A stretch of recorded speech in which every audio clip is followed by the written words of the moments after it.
ఈ రోజున మరి మీతో నేను కొన్ని విషయాలు ఒక వ్యక్తి గురించి మాట్లాడాలని ఆశపడతా ఉన్నాను. ఆ వ్యక్తి పేరు సంసోను. ఎవరు ఆ వ్యక్తి పేరు? సంసోన్. చిన్నపిల్లలకు కూడా సండే స్కూల్లో ఒక పాట ఉంటుంది. ఏం పాట అంటే, సంసోన్ అంటే ఎవరురా భలే భలే వీరుడు, అడవిలోన ఉన్నది చాలా పెద్ద సింహము, గాండ్రు గాండ్రు అని అరిచెను, సంసోను దాన్ని పట్టి చీల్చెను అనే పాట కూడా మనం వింటూ ఉంటాం. సండే స్కూల్ పిల్లలు పాడుతూ ఉంటారు. మరి ఈ రోజున ఈ సంసోను గురించి, ఈ సంసోను వ్యక్తి గురించి దేవుడు మనతో మాట్లాడాలని చాలా ఆశపడతా ఉన్నాడు. హల్లెలూయా, హల్లెలూయా. ఇశ్రాయేలు ప్రజలందరూ కానాను దేశంలో స్థిరపడతారు. వారి చుట్టూ అనేక జనాంగములో వారికి అక్కడ చిక్కుకుపోయి ఉంటారన్నమాట. దేవుడు కూడా వారిని 40 సంవత్సరాలు ఫిలిష్తీయులకు దేవుడు అప్పగించేస్తాడు.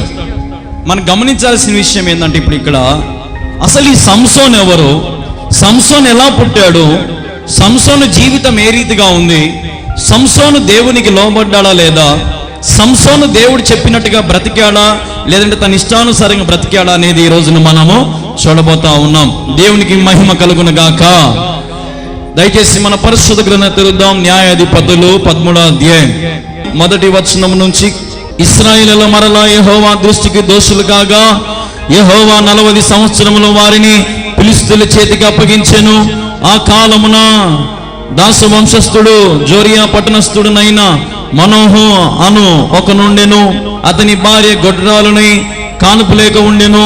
యెహోవా దూత స్త్రీకి ప్రత్యక్షమై, ఇదిగో నీవు గొడ్రాలువు, నీవు కానుపు కాలేకపోయెను, అయితే నీవు గర్భవతివై కుమారుని కందువు, కాబట్టి నీవు జాగ్రత్తగా ఉండి ద్రాక్ష రసమే గాని మద్యమునే గాని త్రాగకుండుము, అపవిత్రమైన దేనినైనను తినకుండుము.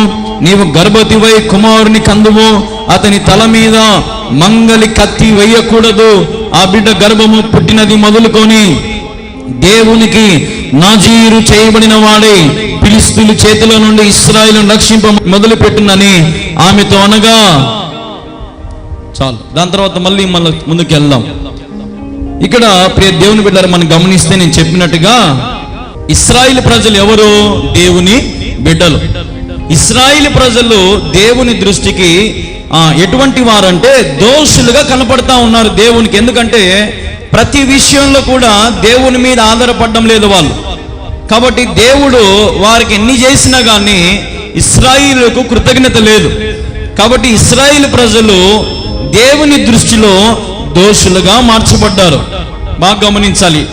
ఇశ్రాయేలు ప్రజలు దేవుని దృష్టిలో ఇప్పుడు ఏమయ్యారు? దోషులయ్యారు. కాబట్టి దోషులయ్యారు కాబట్టి దేవుడు వారిని 40 సంవత్సరాలు ఫిలిష్తీయులకు అప్పగించాడు. ఆయన ఎందుకు? బాగా ఇంట్లో అన్నం వండి పెట్టండి, మా వాళ్ళకి బాగా అన్ని చేసి పెట్టండి అని కాదు, వారిని కష్టపెట్టండి, వారికి ముప్పు తిప్పలు, వారికి ఎన్ని చేసి పెట్టినా కూడా తృప్తి లేదు, ఎన్ని చేసినా కానీ వాళ్ళకి తృప్తి లేదు. కాబట్టి దేవుడు వారిని 40 సంవత్సరాలు ఎవరికి అప్పగించాడు? ఫిలిష్తీయులకు అప్పగించాడు. చెప్పండి, 40 సంవత్సరాలు దేవుడు ఎవరికి అప్పగించాడు? ఫిలిష్తీయులకు అప్పగించాడు. ఇప్పుడు మళ్ళీ ఒకసారి, ఇశ్రాయేలు ప్రజలు దేవుని దృష్టిలో ఏమయ్యారు? దోషులయ్యారు. దోషులయ్యారు. బాగా గమనించండి, ఇశ్రాయేలు ప్రజలు దేవుని దృష్టిలో ఏమయ్యారు? దోషులయ్యారు. కాబట్టి దేవుడు 40 సంవత్సరాలు ఎవరికి అప్పగించాడు? ఫిలిష్తీయులకు దేవుడు అప్పగించాడు. హల్లెలూయా. తర్వాత ఏం జరిగిందంటే, జోరియా పట్టణము అంటే ఇప్పుడు మనకు కల్లూరు అని పేరు ఎట్లుందో, కడప అని పేరు ఎట్లుందో, ఆ కాలంలో జోరియా ఏంటంటే ఆ ఊరి పేరు జోరియా. జోరియా అనే ఊర్లో మనోహ ఏంటంటే అతని పేరు మనోహ. మనోహర్ కాదు, మనోహ. మనోహ అతని పేరు. అతని పేరు మనోహ. అయితే అతని భార్య గొడ్రాలంట. ఏందంట వాళ్ళ భార్య? ఎవరి భార్య? మనోహ భార్య. మనోహ భార్య గొడ్రాలు. ఆమెకు సంతానము లేదు, ఆమెకు సంతానము లేదు, కానుపు లేదు. అయితే ఒక రోజున దేవదూత ఆమెకు ప్రత్యక్షమవుతుంది. ఎవరు? దేవదూత, యెహోవా దూత ఆ స్త్రీకి ప్రత్యక్షమై 3వ వచనం, ఇదిగో నీవు గొడ్రాలువు, నీవు కాన్పు కాలేకపోయాను, అయితే నీవు గర్భవతివై కుమారుని కందువు. హల్లెలూయా, హల్లెలూయా. గొడ్రాలు జీవితంలో ఇక్కడ దేవుని దూత చేత దేవుడు ఒక శుభవార్త పంపించాడు ఆ మనోహ భార్యకి. ఏమని అంటే, నీవు గర్భవతివైతావు. గర్భవతి ఒకటే కాదు, మళ్ళీ వెంటనే ఏం చెప్పినాడు? కుమారుని కూడా నీవు కంటావు. దేవుడు ఏది చేసినా ఆయన సంకల్పం ప్రకారం జరిగిస్తాడు. ఆయన చిత్త ప్రకారం జరిగిస్తాడు. కాబట్టి ఆయన గొడ్రాళ్ళ కడుపులో కూడా పిండం ఏర్పాటు చేసి గర్భవతులు చేయగలడు ఆయన. హల్లెలూయా, హల్లెలూయా. మనం బైబిల్ ఎంతో మంది చూస్తాం, అబ్రహాం శారా విషయంలో అయినా మనం గమనిస్తూ ఉంటాం. దేవుడు అనుకుంటే గొడ్రాలను సైతము గర్భవతులు చేయగలడు ఆయన. ఎట్లా? తప్పు చేసి పాపము చేసి కాదు, ఆయన మహిమతో, ఆయన శక్తితో. అంత గొప్పవాడు ఆయన. హల్లెలూయా. ఇప్పుడు ఉదాహరణకి గర్భవతి గొడ్రాలకు డాక్టర్లు ఎంత ప్రయత్నం చేసినా ఇంజక్షన్లతో బిడ్డలు పుట్టియాలన్నా కూడా పుడతారా? పుట్టరు. అంత సీనే లేదు. ఎందుకంటే వాళ్ళ గొడ్రాలు అని ఎందుకంటారంటే, ఎన్ని చేసినా, ఎన్ని మాత్రలు మింగినా, ఎన్ని చోట్ల వైద్యం చేసినా వాళ్ళకి ఇంకేం కలగరు? పిల్లలు కలగరు కదా.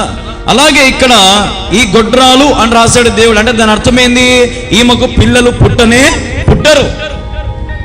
ఉదాహరణకి ఏ గర్భసంచిలో గడ్డో, గర్భసంచిలో ఏదో ఉందనుకుందాం, కానీ దేవుని దూత ఆమెకు ప్రత్యక్షమై ఏం చెబుతా ఉంది? నీవు గర్భవతివైతావు. ఎవరిని కంటావు? కుమారుని కంటావు. హల్లెలూయా. తర్వాత, కాబట్టి నీవు జాగ్రత్తగా ఉండి ద్రాక్షారసమే గాని మద్యమునే గాని త్రాగకుండుము, అపవిత్రమైన దేనినైనను తినకుండుము. నీవు గర్భవతివై కుమారుని కందువు, అతని తల మీద మంగళ కత్తి వేయకూడదు. ఆ బిడ్డ గర్భం పుట్టినది మొదలుకొని దేవునికి నాజీరు చేయబడిన వాడై ఫిలిష్తీయుల చేతిలో నుండి ఇశ్రాయేలు రక్షింపును మొదలు పెట్టుమని ఆమెతో అనగా, దూత ఏం చెబుతా ఉంది ఆమెకు? ఇదిగో నీకు దేవుని ద్వారా గర్భఫలం వస్తా ఉంది, దేవుని ద్వారా నీ కొడుకు పుడతాడు. కాబట్టి ఇక నుంచి నీవు జాగ్రత్తగా ఉండు. ద్రాక్షారసము తాగొద్దు, మద్యపానము తాగొద్దు, అపవిత్రమైనది ఏది నువ్వు తినద్దు. జాగ్రత్తగా నీ బిడ్డను కడుపుల నుంచి కాపాడు. హల్లెలూయా. జాగ్రత్తగా కాపాడు నీ బిడ్డని. ఎందుకంటే, ఎందుకు కాపాడమంటున్నాడు అంటే, అందుకే అంటున్నాడు చూడండి, ఆ బిడ్డ గర్భమును పుట్టినది మొదలుకొని దేవునికి నాజీరు చేయబడిన వాడై ఫిలిష్తీయుల చేతిలో నుండి ఇశ్రాయేలు రక్షింప మొదలు పెట్టుమని ఆమెతో అన్నాడంట దూత. ఎందుకంటే అమ్మా, ఎందుకు జాగ్రత్తగా కాపాడమంటున్నామంటే, నీ కొడుకు గర్భములో నుంచే ఎవరితో? దేవునితో నాజీరు చేయబడ్డవాడు. అంటే నాజీరు అంటే ఏంటంటే ఒక అగ్రిమెంట్ అనుకోండి, ఒక పత్రం అనుకోండి. నాజీరు అంటే ఏందమ్మా? ఒక పత్రం అనుకోండి. దేవునికి ఈ పుట్టబోయే బిడ్డకి ఏముంది? ఇప్పుడు అగ్రిమెంట్ ఉంది, ఒక పత్రం ఉంది, ఒక ఒప్పందం ఉంది. హల్లెలూయా. దేవుని దూత ఆ బిడ్డకు, ఆ స్త్రీకి ఏం చెప్తున్నాడు? జాగ్రత్తలని చెప్పి, అమ్మా నువ్వు చాలా జాగ్రత్తగా కాపాడాలా. ఎందుకంటే నీకు పుట్టబోయే బిడ్డ ఎవరో కాదు, దేవునితో ఒప్పందము. దేవుడు ఒప్పందం చేసుకుంటా ఉన్నాడు. నీ కొడుకు దేవునికి కావాలంట. నీ కొడుకు ఆయన ప్రజలను రక్షిస్తాడంట. నీ కొడుకు తల మీదను మంగళకత్తి పెట్టద్దు ఎట్టి పరిస్థితిలో. వాడు ఎంత పెద్దవాడైనా సరే వాని తల మీద నువ్వేం పెట్టకూడదు? మంగళకత్తి పెట్టకూడదు. దాని తర్వాత గమనించండి, ఇంకా ఆ స్త్రీ తన పెనిమిటి వద్దకు వచ్చి దైవజనులొకడు నా యొద్దకు వచ్చెను, అతని రూపము దేవదూత రూపం పోలినదై మిక్కిలి భీకరముగా ఉండెను. అతడు ఎక్కడ నుండి వచ్చునో నేను అడగలేదు, అతడు తన పేరు నాతో చెప్పలేదు. గాని ఆలకించుము, నీవు గర్భవతివై కుమారుని కందువు కాబట్టి నీవు ద్రాక్షారసముని గాని మద్యమును గాని త్రాగకుండము, అపవిత్రమైన దేనినైనా తినకుండము. ఆ బిడ్డ గర్భం పుట్టినది మొదలుకొని చనిపోదు వరకు దేవునికి నాజీరు చేయబడిన వాడే ఉండుడని నాతో చెప్పునేను.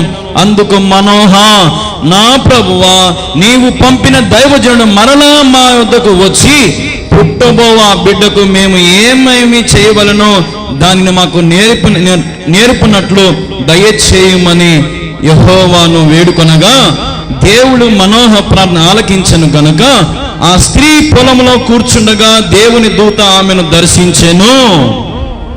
పరిగెత్తుకుంటూ పోయింది, దేవదూత మాట్లాడుతానే పరిగెత్తుకుంటే ఎవరి కాడికి పోయింది? ఇప్పుడు మనోహ కాడికి వచ్చింది, భర్త కాడికి వచ్చింది. భర్త కాడికి వచ్చినప్పుడు భర్తతో చెప్తా ఉంది, ఏమయ్యా ఎవరో ఒక దైవజనుడు అనుకుంటా సడన్ గా తెల్లగా దేవదూత మాదిరి ఉన్నాడు, నేను యాడ్ నుంచి వచ్చాను, నేను అడగలేదు, ఎక్కడోడు నేను అడగలేదు, కానీ నేను గర్భవతి అయితని చెప్పినాడు, కొడుకు పుడతాడని చెప్పినాడు, నువ్వు మందు తాగొద్దన్నాడు, ద్రాక్షరసం తాగొద్దన్నాడు, అపవిత్రమైనవి తినకూడదన్నాడు, చాలా జాగ్రత్తగా బిడ్డను పెంచమంటా ఉన్నాడు, పుట్టినప్పటి నుంచి చచ్చిపోయేంత వరకు ఆ బిడ్డ దేవునికి ఒప్పందం చేయబడిన వాడంట, నాకేందో భయం వచ్చింది నాయనా అని ఎవరికి అడిగిపోయింది? భర్త కాడికి పోయింది. అప్పుడు భర్త ప్రార్థన చేశాడంటే ఏమని ప్రార్థన చేశాడు? యెహోవా, మేము ఎట్లా పెంచాలో మాకు నేర్పేటట్లు మాకు మళ్ళీ ఆ దూతను మాకు పంపించు. పంపించినప్పుడు ఇప్పుడు వాళ్ళిద్దరు ఎక్కడున్నారంట? పొలములో కూర్చొని ఉన్నారంట. హల్లెలూయా. ఆ స్త్రీ అంటే ఆ భార్య భర్తలు ఎక్కడ కూర్చున్నారంట? ఒక పొలములో కూర్చొని ఉన్నారంట. ఆ తర్వాత ఏం జరిగింది? పొలములో కూర్చొని ఉన్నారు. ఆ సమయంలో ఆమె పెనిమిటైన మనోహ ఆమె యొద్దకు ఉండలేదు గనుక ఆ స్త్రీ త్వరగా పరిగెత్తి, ఆనాడు నా యొద్దకు వచ్చిన పురుషుడు నాకు కనబడనని అతనితో చెప్పెను. అప్పుడు మనోహ లేచి తన భార్య వెంబడి వెళ్ళి ఆ మనిషిని దగ్గరకు వచ్చి, ఈ స్త్రీతో మాట్లాడిన వాడు నీవేనా అని అతను అడుగగా అతడు నేనే అనెను. హల్లెలూయా. ఆయన పని ఆయన చేసుకుంటా ఉన్నాడు. మనోహ తన భార్య కూర్చొని ఉంది పొలంలో. దేవదూత వచ్చినాడు. మళ్ళా దేవదూత రాగానే ఏమో భయపడి అతను పరిగెత్తుకుంటూ వెళ్ళిపోయింది. ఏమండి అదో నాతో మాట్లాడినాడు వచ్చినాడు అండి, అదాడు ఉన్నాడు అంటే ఆ భర్త మనోహ భార్య ఇద్దరు కలిసి దేవదూత దగ్గరికి వచ్చారు. ఏమయ్యా రాత్రి నువ్వేనా మా భార్యతో మాట్లాడింది? అవును నేనే. దాని తర్వాత ఏం జరిగింది? అందుకు మనోహ, కావున నీ మాట నేరువునప్పుడు ఆ బిడ్డ ఎట్టివాడగునో అతడు చేయవలసిన కార్యం ఏమిటో తెలుపుమని మనవి చేయగా యెహోవా దూతని నా స్త్రీతో చెప్పినదంతయు ఆమె చేకొనవలెను. ఆమె ద్రాక్షరసంలోని పుట్టినది తినకూడదు, ఆమె ద్రాక్షరసమైన మద్యమైన త్రాగకూడదు, అపవిత్రమైన దేనినైనా తినకూడదు, నేను ఆమెకు ఆజ్ఞాపించినంతయు ఆమె చేకొనవలెనని మనోహతో చెప్పెను. అప్పుడు మనోహ, మేము ఒక మేక పిల్లను సిద్ధపరిచి నీ సన్నిధిని ఉంచు వరకు నీవు ఆగుమని మనవి చేసుకొనుచున్నామని యెహోవా దూతతో చెప్పగా, యెహోవా దూత, నీవు నన్ను నిలిపినను నీ భోజనము నేను తినను, నీవు దహన బలి అర్పింపనుద్దేశించినలా యెహోవాకు దానిని అర్పింపవలెనని మనోహతో చెప్పెను. సరే నువ్వు అంత బాగా చెప్పినావు నా భార్యకి, ఇప్పుడు నాకు చెప్పు, వాడు పెద్ద నాకు ఏమవుతాడో నాకు చెప్పు, వాడు ఎట్ట పెంచాలో చెప్పు నాకు.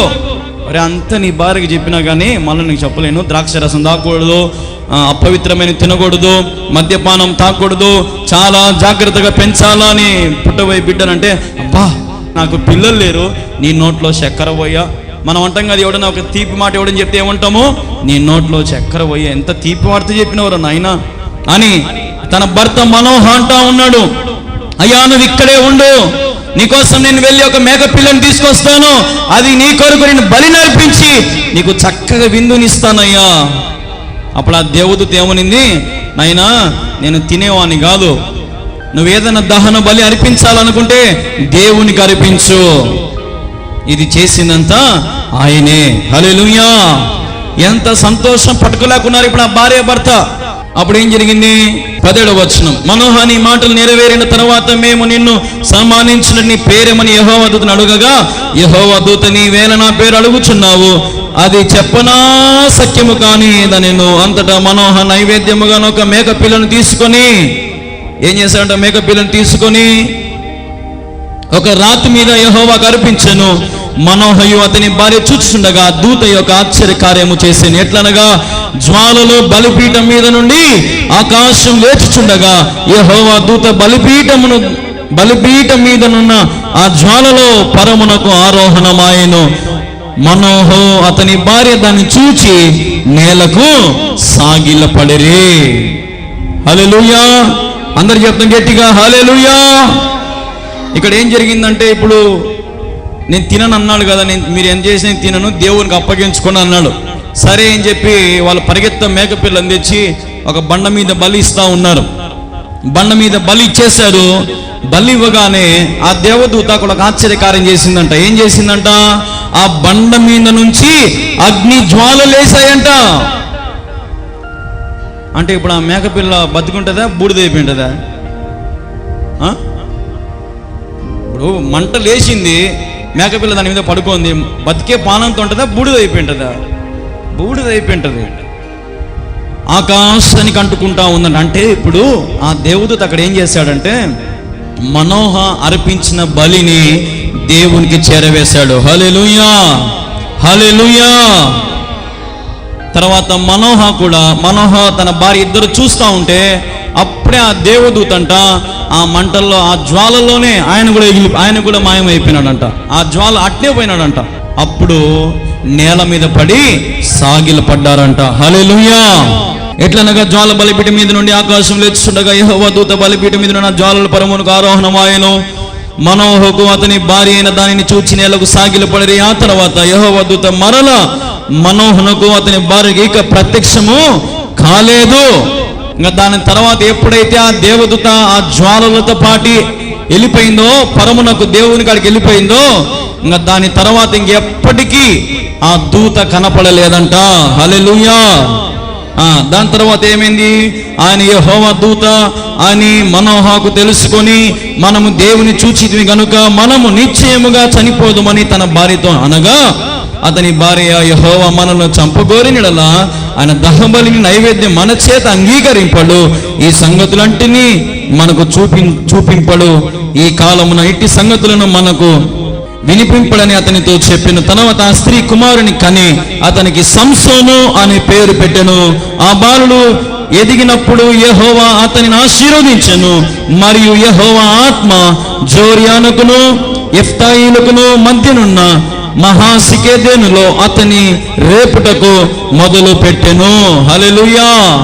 కొద్ది కాలం తర్వాత అప్పుడే ఎప్పుడైతే ఆ దేవదూత పోయిందో వాళ్ళ భార్య భర్త అనుకుంటున్నారంట, ఓయమ్మ మనం అంత గొప్ప మహిమను చూసినాం, ఇప్పుడు ఏకంగా దేవదూత మంటలో పోయింది, మనం కూడా దేవుని చూసినాము, ఏమే భార్య ఖచ్చితంగా మనం చచ్చిపోతాము ఇప్పుడు, ఎందుకంటే అంత గొప్ప దేవుణ్ణి ఆయన దూతలు మనం చూసినాము, మనం ఏడ బతుకుతాముగా, ఖచ్చితంగా దేవుడు మనం తీసేసుకుంటాడు ఇప్పుడు అని మనోహ భయపడతా ఉంటే భార్య అంటుంది, ఒరే పిచ్చోడా, దేవుడు ఒకవేళ చంపేటోడైతే మన దహన బలి కోరుకుంటాడా? దేవుడు ఒకవేళ మనల్ని చంపేటోడైతే మనకు దేవుడు గర్భఫలం ఇస్తాడా? కాబట్టి దేవుడు మనల్ని చంపడరా, ఆయన కోసం వాడుకుంటున్నాడు. హల్లెలూయా. భార్య భర్తలకి ఇప్పుడు ధైర్యం వచ్చింది. కొద్ది కాలం తర్వాత బిడ్డను దేవుడు చెప్పినట్టే కనింది.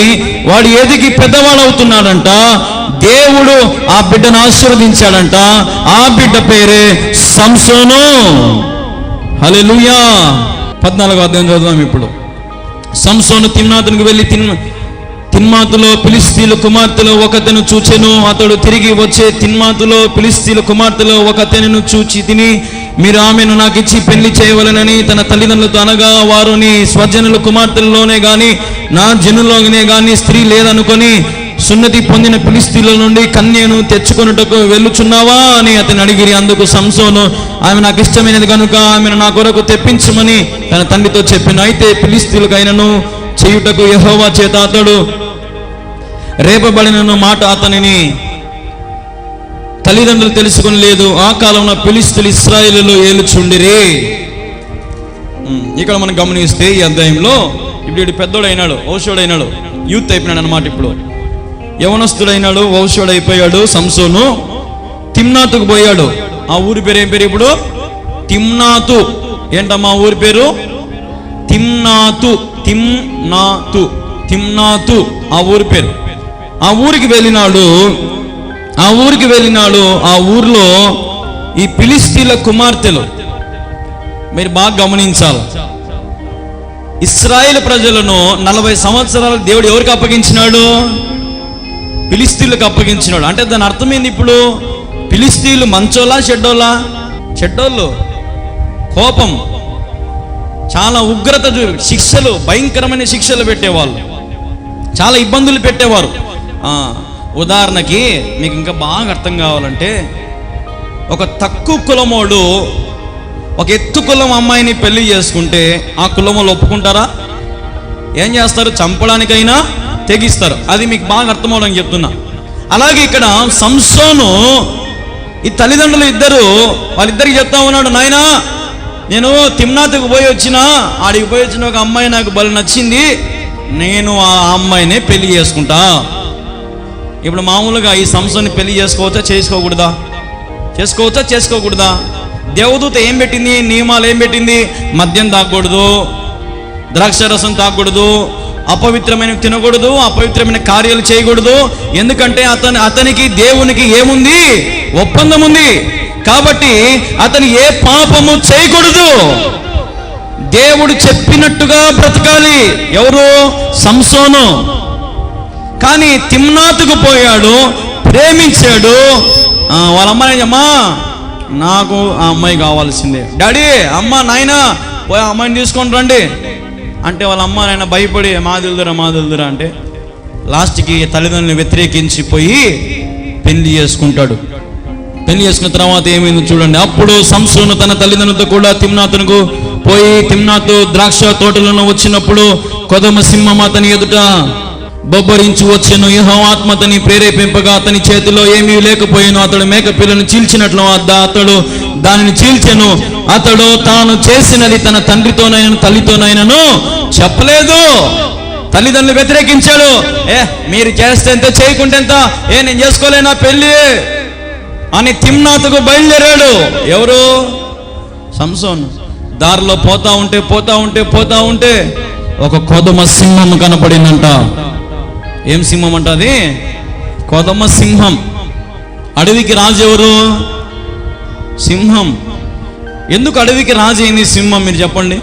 అడవికి రాజు సింహం ఎందుకు అయింది? ఏనుగు కావచ్చు కదా, ఏనుగు పెద్దది, పోనీ ఒంటె కావచ్చు, జీబ్రా కావచ్చు, పెద్ద జంతువులు ఎన్నో ఉన్నాయి. మరి కుక్క మన ఇంట్లో పెంచుకునే కుక్క కంటే ఒక 3 ఇంతలు ఉంటుందేమో సింహం. మరి ఎందుకు అది అడవికి రాజు అయిందంటే, ఆ సింహము ఉన్నటువంటి మనస్తత్వం అంట. ఆ సింహం మనస్తత్వం ఏంటంటే, ఒక అడుగు వెనకేసింది అని అంటే ఎదుటిగా ఉండేవాళ్ళు ఎవరినైనా సరే చీల్చి చెండాడుతుందంట. ఏనుగున్నా, మనుషున్నా, బలవంతుడు ఎవరున్నా సరే ఒక్కడుగు వెనకేస్తే 100 అడుగులు ముందుకు పోతుందంట. అంత ధైర్యం అంట దానికి. చావునైనా సరే తెగిస్తుందంట. నువ్వు ఎదురుగా గన్ను పట్టుకొని కాలుస్తానన్నా కానీ అది నీ మీదికి ఎగురుతుంది, పారిపోదు. అడుగు ముందుకేస్తే ఎటువంటి శత్రువునైనా నువ్వు జయించగలవు. కానీ ఇక్కడ కొదమ సింహము ఎవరికి ఎదురొచ్చిందంట? సంసోనుకి ఎదురొచ్చింది. సంసోన్ అంటే ఎవరు అనుకుంటున్నారు మీరు? బలమైన వాడు. హల్లెలూయా. బలమైన వాడు, చాలా బలవంతుడు సంసోను. అంత బలవంతుడు సింహం ఎదురుగా వస్తా ఉంటే చేతులు ఏమి లేకపోయాయి కదరా, నేను కడ్డో గిడ్డో దాన్ని సంపాలు రేపొద్దు. ఆ సింహం ఏమో మీదికి వస్తుంది, భయపడ్డాంలే. ఎదురుగా ఉండేది సంసోన్ అని దానికి తెలియదు. ఏదో సంపకొని తిందామని ఎగురుతుంది. అట్లా ఎగరగానే దాని నోరు అట్నే పట్టుకొని చీల్చి పారేసాడంట. హల్లెలూయా. చీల్చి అట్లా దాన్ని పిప్పి చేసి పారేసాడంట. అంత బలవంతుడు సంసోన్. సరే, దాన్ని చంపాడు, పోయాడు, తన పని తాను జరిగించుకున్నాడు. తర్వాత ఏమేమి చూడండి, మేక పిల్లను చీల్చినట్టు దాన్ని చీల్చాడంట. తర్వాత తను చేసింది అంటే, ఇప్పుడు సింహము చంపింది కనీసం తల్లితో కూడా చెప్పలేదంట. తన తండ్రితో కూడా చెప్పలేదంట, అంత జాగ్రత్తగా చెప్పుకున్నా అంటే ఎవరికి చెప్పలేదంట నేను ఇటు సింహాన్ని చంపొచ్చినా అని. దాని తర్వాత ఏం జరిగింది చూడండి అమ్మా, 14వ అధ్యాయం 7వ వచనం. అతడు అక్కడికి వెళ్ళి ఆ స్త్రీతో మాట్లాడినప్పుడు ఆమె యందు సంసోను ఇష్టము కలిగెను. కొంతకాలమైన తర్వాత అతడు ఆమెను తీసుకుని వచ్చుటకు తిరిగి వెళ్ళుచుండగా ఆ సింహము కాలబేరములో చూచుటకై ఆ వైపు తిరిగినప్పుడు సింహపు కాలేబురములో తేనెటిగల గుంపును తేనియు కనబడగా అతడు ఆ తేనెను చేత నుంచుకొని తినుచూ వెలుచున్నంత తల్లిదండ్రుల యొద్దకు వచ్చి వారికి కొంత నీయగా వారు తినిరి. అయితే తాను సింహపు శబరలో నుండి ఆ తేనెను తీసిన సంగతి వారికి తెలియజేయలేదు. అంతటా అతని తండ్రి ఆ స్త్రీని చూడబోయినప్పుడు సంసోను విందు చేసెను. అతడికి పెండ్లి కుమారులు అట్లు చేయటం మర్యాద. వారు అతన్ని చూచినప్పుడు అతని యొద్దకు నుండుటకు 30 మంది స్నేహితులు తోడుకుని వచ్చిదిరి. అప్పుడు సంసోను, మీకు ఇష్టమైన నేను మీ ఎదుట ఒక విప్పుడు కథను చెప్పేదను. ఇంకా కొంచెం ముందుకు వెళ్దాం. అక్కడ మనం గమనిస్తే ఇప్పుడు సింహాన్ని చీల్చాడు. సింహాన్ని ఏం చేసినాడు? మేక పిల్లను చీల్చినట్టు చీల్చి పాడేసినాడు. పోయాడు. ఆడికి పోయాక ఆ ఫిలిష్తీయుల్లో ఉన్నటువంటి అమ్మాయిని ప్రేమించాడు. ఆ అమ్మాయి వానికి ఇష్టపడింది. ఇద్దరు కలుసుకున్నారు. కలిసి మళ్ళీ తిరిగి వెనక్కి వస్తూ ఉంటే కొద్ది కాలం తర్వాత, అంటే పోతానే రాలా, కొద్ది కాలం ఆన్నే ఉన్నాడు. ఆ అమ్మాయికి లైన్ వేసుకొని ఆ అమ్మాయిని పడేసుకుని ఏదో తిప్పలు పడ్డాడు. మొత్తానికి ఆ అమ్మాయిని చేత పట్టుకొని ఎన్నికి వస్తూ ఉన్నాడు. ఎన్నికి వస్తూ ఉంటే ఆ సింహము చంపిన ప్రాంతము ఇప్పుడు ఏమైపోయిందంటే ఓన్లీ ఎంకలు కనపడతా ఉన్నాయంట. ఆ సింహానికి ఏం కనపడుతున్నాయంటమ్మా అంటే దాన్ని ఏదంటారంటే కాలేబరం ఏదో అంటారు చూడు దాన్ని, కలేబరం అదంతా ఉందంట అక్కడ సింహంది. అయితే సంసోను దాన్ని చూసి నవ్వుకుంటూ మనసులో దీన్ని చీల్చింది నేనే కదా అని గర్వపడ్డాడంట మనసులో. ఎవరికి? తన పక్కనుండే ఆమె కూడా చెప్పుకోవాలా, తన భార్య కూడా చెప్పుకోవాలా చంపింది నేనే అని, ఎవరికి చెప్పుకోవాలి. కానీ మనసులో మాత్రం గర్వం, చంపింది నేనే, సింహాన్ని చంపినా నేను అని. దాన్ని చూస్తే ఆ కాలేబరము లోపల తేనె ఉందంట. అది దాన్ని ఏమంటారంటే తేనె పట్ట, అదంతా ఉంటుంది కదా, చెట్టుకుంటుంది కదా ఇట్లా, తేనె పెట్ట ఉందంట ఆ కాలేబరంలో. సరే అని ఆ తేనెనంతా పిండుకొని కొంచెం తన భార్యకి ఇచ్చాడంట. ఇంటికి పోయినాక అమ్మానికి పెట్టినాడంట. ఎవరికి చెప్పలేదంట ఇది, దీని గురించి. దీన్ని చంపిన దాంట్లోంచి తేనె తెచ్చిన ఆ తేనెను తిన్నావు అమ్మా నాయన అని ఎవరికి చెప్పలేదంట. మౌనంగా ఉన్నాడంట. ఇంటికి రాగానే వాళ్ళ తల్లిదండ్రులు ఆ అమ్మాయిని చూడడానికి పోయారంట. ఏరా ప్రేమించి పెళ్లి చేసుకుని వచ్చినావు కదా, మొత్తానికి అనుకున్నట్టే చేసినవరా నాయనను అని చూడడానికి పోతే సంతోషపడ్డారంట. తర్వాత అక్కడ ఒక ఆచారం ఉందంట. ఏంటంటే కనీసము 30 మందికి విందు చేయాలంట. 30 మంది స్నేహితులకి ఏం చేయాలంట? విందు చేయాలంట. సరే అని సంసోను 30 మందిని పిలిపించుకొని విందు చేశాడంట. విందు ఏర్పాటు చేశాడంట. విందు తింటా ఉన్నారంట. అందరూ తింటా ఉంటే ఇప్పుడు ఉదాహరణకి మనము వీళ్ళందరూ కలుసుకొని తింటా ఉన్నాం అనుకో, మధ్యలో కొంచెం జోకులు వేస్తారు ఎవరో ఒకరు, మధ్యలో చిన్న చిన్న జోకులు వేసి నవ్వుకుంటా ఉంటారు. అట్లా సంసోను కూడా అందరు తింటా ఉంటే గమ్మును వండుకోకుండా ఒక పొడుపు కథ అడిగినాడు. ఏమడిగినాడు? ఒక పొడుపు కథ అడిగినాడు. ఏంటి ఆ పొడుపు కథ చూడండి ఒకసారి ఎంత బాగా అడిగాడో. 12వ వచనం. అప్పుడు సంసోను, మీకు ఇష్టమైనలా నేను మీ ఎదుట ఒక విప్పుడు కథను వేసేదను. మీరు ఈ విందు జరుగు 7 దినములోగా దాని భావము నాకు తెలిపిన ఎడల నేను 30 సున్నపు నారబట్టలు 30 దుస్తులను మీకు ఇచ్చేదను. మీరు దాన్ని నాకు తెలుపలేకపోయినలా మీరు 30 సున్నపు నారబట్టలు 30 దుస్తులు నాకు ఇవ్వలనని వారితో చెప్పగా వారు మేము ఒప్పుకుందాము, నీవిప్పుడు కథను వేయమని అతనితో చెప్పిరి. కాగా అతడు గమనించండి ఏమని వేశాడో చూడండి. బలమైన దానిలో నుండి తీపి వచ్చెను, తిను దానిలో నుండి తిండి వచ్చెను అన్ననంట. ఏమంటారా పొడుపు కథ? బలమైన దానిలో నుంచి తీపి వచ్చెను, తిను దానిలో నుండి తిండి వచ్చెను అన్నాడంట. అందరికి అర్థం కాలేదంట, జుట్టు బిక్కుంటారంట. అప్పట్లో విందు 7 రోజులు ఇచ్చాడంట వాళ్ళకి. ఎన్ని రోజులంట? 7 రోజులు. మనము 7 రోజులు విందు చేసుకుంటాం కదా. ఈ 7 రోజుల విందుల్లో మీకు నేను ఒక పొడుపు కథ అడుగుతారా? మీ 30 మంది కలిసి ఒక పొడుపు కథను అడుగుతా. మీరు ఆ పొడుపు కథకి సమాధానం చెప్పండి. ఈ 7 రోజుల్లో మీరు ఎప్పుడైనా చెప్పండి. ఒకవేళ మీరు గెలిచారనుకో ఏమిస్తాడంట గెలిస్తే?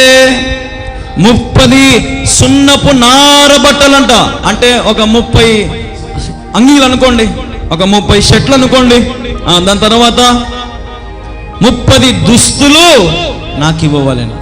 నార బట్టలు, దుస్తులు అంటే ఒక 30 జతలు అనుకోండి, ఒక 30 జతలు బట్టలు అనుకోండి. సరే ఏరా చెప్పండి, 7 రోజుల్లో మీరు కానీ చెబితే నేను మీకు ఇస్తా. ఒకవేళ మీరు చెప్పకపోతే మీరు నాకు ఇవ్వాలా? సరే సర్లే ఓ చెప్పినావు కానీ చెప్పు, ఏందో ఇప్పుడే చెప్తాం, నీ పొడుపు కథకు జవాబు ఇప్పుడే చెప్తాం, చెప్పురా అని వాళ్ళుండే వాళ్ళ ఫ్రెండ్స్ అందరూ, స్నేహితులందరూ సంసోన్ అన్నారంట.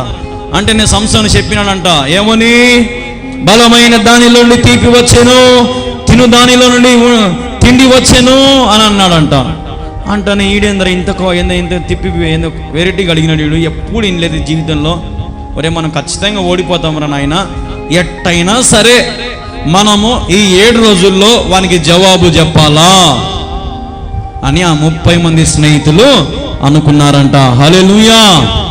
చూడండి తర్వాత ఇంకేం జరిగిందో.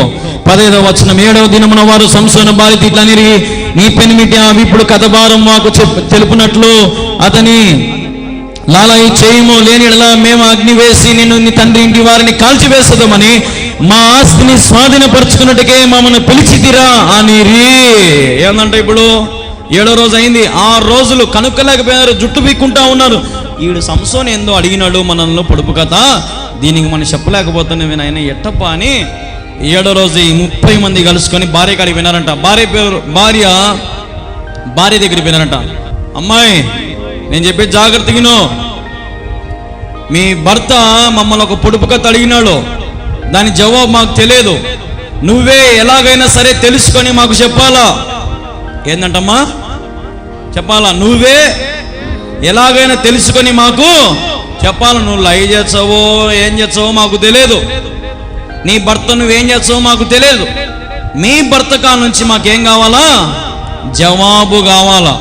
లేదంటే నిన్ను చంపేస్తాము, నీ తండ్రిని చంపేస్తాము, మీ అంతా కాల్చి వాడేస్తాం, మీ ఇల్లు గిల్లు అన్ని లేపి వాడేస్తాం అన్నాడంట. ఏం తమాషగా ఉందా? విందు పెడతామని పిలిచి మా దగ్గర 30 దుస్తులు 30 నారబట్టలు తీసుకుందాం అనుకుంటారు మీరు. మీరు పెట్టిన తొక్కలో తిండికి మా ఆస్తులు అడుగుతారా మీరు? జవాబు నాకు నువ్వు చెప్పకపోతే నిన్ను మీ నాయన్ని చంపి మారేస్తామని చెప్పి బెదిరించిపోయినారంట. తర్వాత ఏం జరిగింది చూడండి, ఇంకా మీకు బాగా అర్థమవుతూ ఉంటుంది, నేను మన భాషలోనే చెప్తాను. తర్వాత ఏం జరిగింది? కాబట్టి సంసోను భార్య అతనికి పాదముల వద్ద పడి ఏడ్చెను, నీవు నన్ను ద్వేషించితివి కానీ ప్రేమింపలేదు, నీవు నా జనులకు ఒక విప్పుడు కథను వేసితివి, దాన్ని నాకు తెలుపునైతివి కనుక అతడు నేను ఆ తెలివెంట్లకైనను దాన్ని తెలపలేదు, నీకు తెలుపుదునా అనినప్పుడు ఆమె వారిని విందు దినములు 7 తన యొద్దకు ఏడ్చుచూ వచ్చెను. 7వ దినమున ఆమె అతని తొందర పెట్టినందున అతడు ఆమెకు దాన్ని తెలియజేయగా ఆమె తన జనులకు ఆ విప్పుడు కథను తెలిపెను. 7వ దినమున సూర్యుడు అస్తమింపుక మునుపు ఆ ఊరి వారు తేనె కంటే తీపినైనదేది, సింహము కంటే బలమునైనదేది అని అతనితో అనగా అతడు ఆ దూడతో దున్నకపోయినలా నా విప్పుడు కథను విప్పలేక ఉందిరని వారితో చెప్పెను. యెహోవా ఆత్మ అతని మీదికి మరల రాగా అతడు అస్కెలోనికి పోయి వారిలో 30 మందిని చంపి వారి సొమ్మును దోచుకొని తన విప్పుడు కథకు బావను చెప్పిన వారికి బట్టలిచ్చెను. అతడు కోపించి తన తండ్రి ఇంటికి వెళ్ళగా అతని భార్య అతడు స్నేహితునిగా భావించుకున్న అతని చెలికానికి ఇయ్యబడెను. హల్లెలూయా, హల్లెలూయా. ఇదేం జరిగింది? ఇప్పుడు కాల్చేచ్చా నిన్ను మీ నాయన్ను, జవాబు చెప్పకుంటే అని అన్నాడు కదా, నువ్వు లయ చేస్తావు ఏం చేస్తావు మాకు తెలియదు, ఎట్టయినా సరే నువ్వు నీ భర్త చెప్పాలి. భర్త యాక్షన్, భార్య ఇంకేం చేస్తుంది? ఇప్పుడు యాక్షన్ స్టార్ట్ చేసింది, పిండడం స్టార్ట్ చేసింది. ఇంకా ఎవరిని? భర్తను. అయ్యా నీ కాళ్ళ కాడ కూర్చొని అది ఏందో జవాబు నాకనే చెప్పు, భలే ఉంది బా, ఏందో వాళ్ళకి చెప్పినావు, నాకనే చెప్పు రాదు, నేను ఎవరికి చెప్పనులే, నువ్వు నేను ఒకటి కాదా, నాకు చెప్పచ్చు కదా అని ఇంకా మాటలు స్టార్ట్ చేసింది భార్య. అప్పుడు భర్త అన్నాడంట, పోయే మా అమ్మ నాయనకే చెప్పలేదు, నీకు చెప్తానా దాని గురించి అంటే. అప్పుడు ఏమనిందంట, అయితే నన్ను నువ్వు ప్రేమించలేదులే, అంత మోసం చేసినావు నన్ను, నువ్వు నేను నీ ప్రేమ నమ్మి మోసపోయినా ఓరా. హల్లెలూయా. అంతా ఇప్పుడు ఈ కథ అంతా ఏదో ఇప్పుడు కాలంలో జరుగుతున్నట్టు ఉంది కదా, ఇప్పుడు జరుగుతున్నట్టే ఉంది. ఇప్పుడు ఆ భార్య అనిందంట, నువ్వు నన్ను ప్రేమించి పెళ్లి చేసుకున్నావు అనుకున్నా, నన్ను మోసం చేసినావు నువ్వు, నాకు జవాబు చెప్పమంటే చెప్పవు. ఎంత నమ్మి మా కుటుంబము ఫిలిష్తీయులందరినీ వదిలిపెట్టి నీ కాడికి వచ్చినాయి కదరా దరిద్రుడా అని భార్య తన భర్తను దూషిస్తూ ఉంది, సతాయిస్తూ ఉంది, తిడుతూ ఉంది. లాస్ట్కు భర్తకి ఇసుకెత్తి అరసాకే చెప్తలే ఉండు అని మొత్తం చెప్పినాడంట. ఇప్పుడు కొంతమంది భార్యలు అంతే గొడవబడి లాస్ట్కి మొత్తానికి భర్త కా నుంచి సాధించారు ఏదో ఒక రకంగా. భార్య కూడా భర్త కా నుంచి ఏదో ఒక రకంగా ఏం చేస్తారు, లాగింది. ఇప్పుడు సంసోను భార్య లాగింది.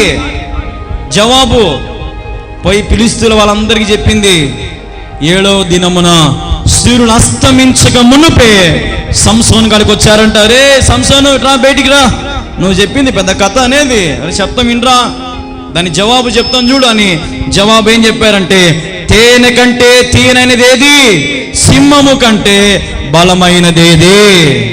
సంసోను ఆశ్చర్యపోయాడంట, ఓరని పందెంలో ఓడిపోతేనే ఇప్పుడు వీళ్ళకి ఏం పెట్టాలా సంసోను? 30 నారబట్టలు 30 దుస్తులు ఇవ్వాలా. యాడుంది సంసోను కాడ లేదు.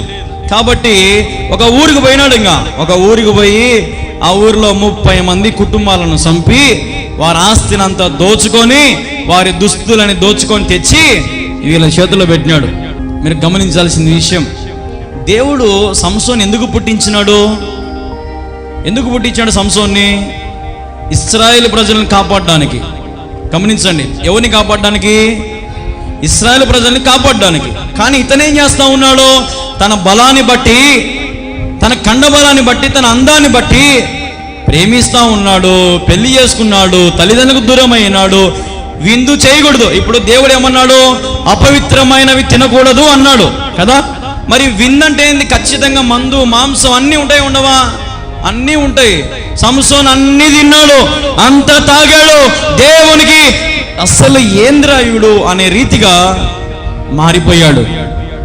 దేవుడు పుట్టించుకునేది ఒక రకము, కానీ వీడు చేసేది ఇంకొక రకం. దేవుడు అనుకునేది ఒక రకము, కానీ వీడు చేసేది ఇంకొక రకం. సరే అని చెప్పి ఒక ఊరికి పోయాడు. ఆ ఊరి పేరు ఏం పేరు అంటే, మీకు నేను బాగా తెలియపరచను, అస్కేలోను అనే ఊరది. ఆ ఊరికి పోయి ఏం చేశాడంటే 30 మందిని చంపి వారి సొమ్మును దోచుకొని ఈడ చెప్పిన వాళ్ళకి అందరికి దారపోసినాడంట. ఎప్పుడైతే బాగా గమనించండి, ఒకసారి వినండి. ఒక చిన్న కథ జరిగింది ఈ చిన్న మధ్యలో, ఈ చిన్న గ్యాప్లో ఒక చిన్న కథ జరిగింది. ఆ 30 మంది వచ్చి సంసోనికి చెప్పినారు, ఒరే నువ్వు ఇదర పొడుపు కథకు ఇదర జవాబు మేము చెప్తాం చూడు అని చెప్పినారు. చెప్పినప్పుడు భార్యకు ఏమే పోయొచ్చా, ఏం మామా పోయొచ్చా మామా అని చెప్పి పోలా. ఆవేశం వెళ్ళిపోయినాడు. ఇంకా ఓరని నేను ఓడిపోతుంది కదరా అని చెప్పి ఇంట్లో వదిలిపెట్టి వెళ్ళిపోయినాడు. వెళ్ళిపోయి అక్కడికి పోయి వేరే వాళ్ళకు 30 మందిని చంపి పోరాడి ఆడ దుస్తులు వారి ఆస్తిని అంతా సమకూర్చకల్లా ఇంటికి వచ్చినాడు. ఇంకా వచ్చి వీళ్ళ చేతిలో పెట్టాలకల్లా ఇక్కడ మామ ఏం చేశాడంటే, ఎవరు మామ? సంసోను మామ. మా కూతురు అన్యాయంగా వదిలిపెట్టిపోయినాడు, వీడు నా కూతురు ఊరికి అనాథ అయిపోతుంది అని చెప్పి సంసోను స్నేహితునికి ఇచ్చి పెళ్లి చేశాడు. ఈయన అప్పుడే అర్థమైందని నేను చెప్పేది మీకు. సంసోను ఆడికి పోయి ఒక 30 మందిని చంపినాడు. ఆ బట్టలు తెచ్చే లోపే వీళ్ళ మామ ఏం చేసినాడంటే, నా కూతురిని వదిలిపెట్టిపోయినాడు, ఇంకా ఈ రాడు ఎనికి రాడు, వీడు మోసగాడు అది ఇది అనుకొని ఏం చేసింది ఈమా? ఎవరో వాడు ఎవరో కాదు, మళ్ళా ఈ సంసోను స్నేహితుడే పెళ్లి చేసుకున్నాడు. 10వ అధ్యాయం. కొన్ని దినములైన తర్వాత గోధుమలో కోతకాలమున సంసోను మేకపిల్ల ఒకటి తీసుకుని తన భార్యను చూడగా వచ్చి, అంతఃపురంలో నా భార్య యొద్దకు నేను పోదుననుకొనగా ఆమె తండ్రి లోపలికి అతని వెళ్ళనీయక, నిశ్చయముగా నీవు ఆమెకు ద్వేషించితం అనుకొని నీ స్నేహితునికి ఆమెకి ఇచ్చి తిని, ఆమె చెల్లెలు ఆమె కంటే చక్కనిది కాదా? ఆమెకు ప్రతిగా ఈమె నీకు ఇచ్చినట్లు చిత్తగించుమనెను. అప్పుడు సంసోను, నేను ఫిలిష్తీయులకు హాని చేసినట్లా వారి విషయంలో నేను ఎప్పుడూ నిరపరాధినయుందునని వారితో చెప్పి పోయి 300 నక్కలను పట్టుకొని దివిటీలను తెప్పించి తోక తట్టు తోకను త్రిప్పి రెండేసి తోకల మధ్యను ఒక్కొక్క దివిటిని కట్టి ఆ దివిటిలో అగ్ని మండ చేసి ఫిలిష్తీయుల గోధుమల చేతిలోనికి వాటిని పోనిచ్చి పనుల కుప్పలను, పైరును, ద్రాక్ష తోటలను, ఒలీవ తోటలను తగులు పెట్టెను. బా, దేవుడు ఎందుకు పుట్టించినాడు, ఈడేమేం చేస్తున్నాడు చూడండి. పోయి వచ్చేసరికి అందరికి ఇచ్చి పంపించేసినాడు. ఒక మంచి ఇంకా మేకపిల్లని తీసుకున్నాడు. ఇంకా ఇంటికి పోవాలా, నా భార్య ఎట్టుందో చూడాలా, ఇంకా బాగా అంతఃపురంలో పనుకో ఉంటుంది నా భార్య, నా మామ అందరూ ఉంటారు, ఇంకా పోవాలా నేను అని చెప్పి ఒక మేకపిల్లని తీసుకొని పోయినాడంట. పోతానే మామ అడ్డం అన్నాడు, యాడికి రా అల్లుడా, యాడికి?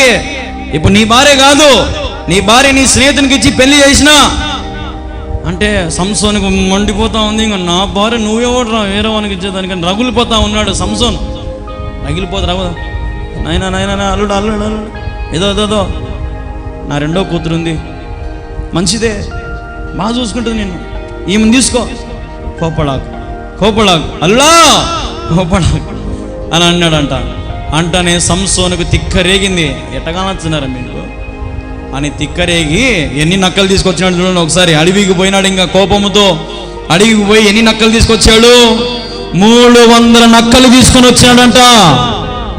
1-2 కాదు, ఎన్ని నక్కలు? 300 నక్కలు తీసుకొచ్చాడు. ఎందుకు? వాళ్ళ మామ తొందరపాటు పెళ్లి చేసి పారేసినాడు.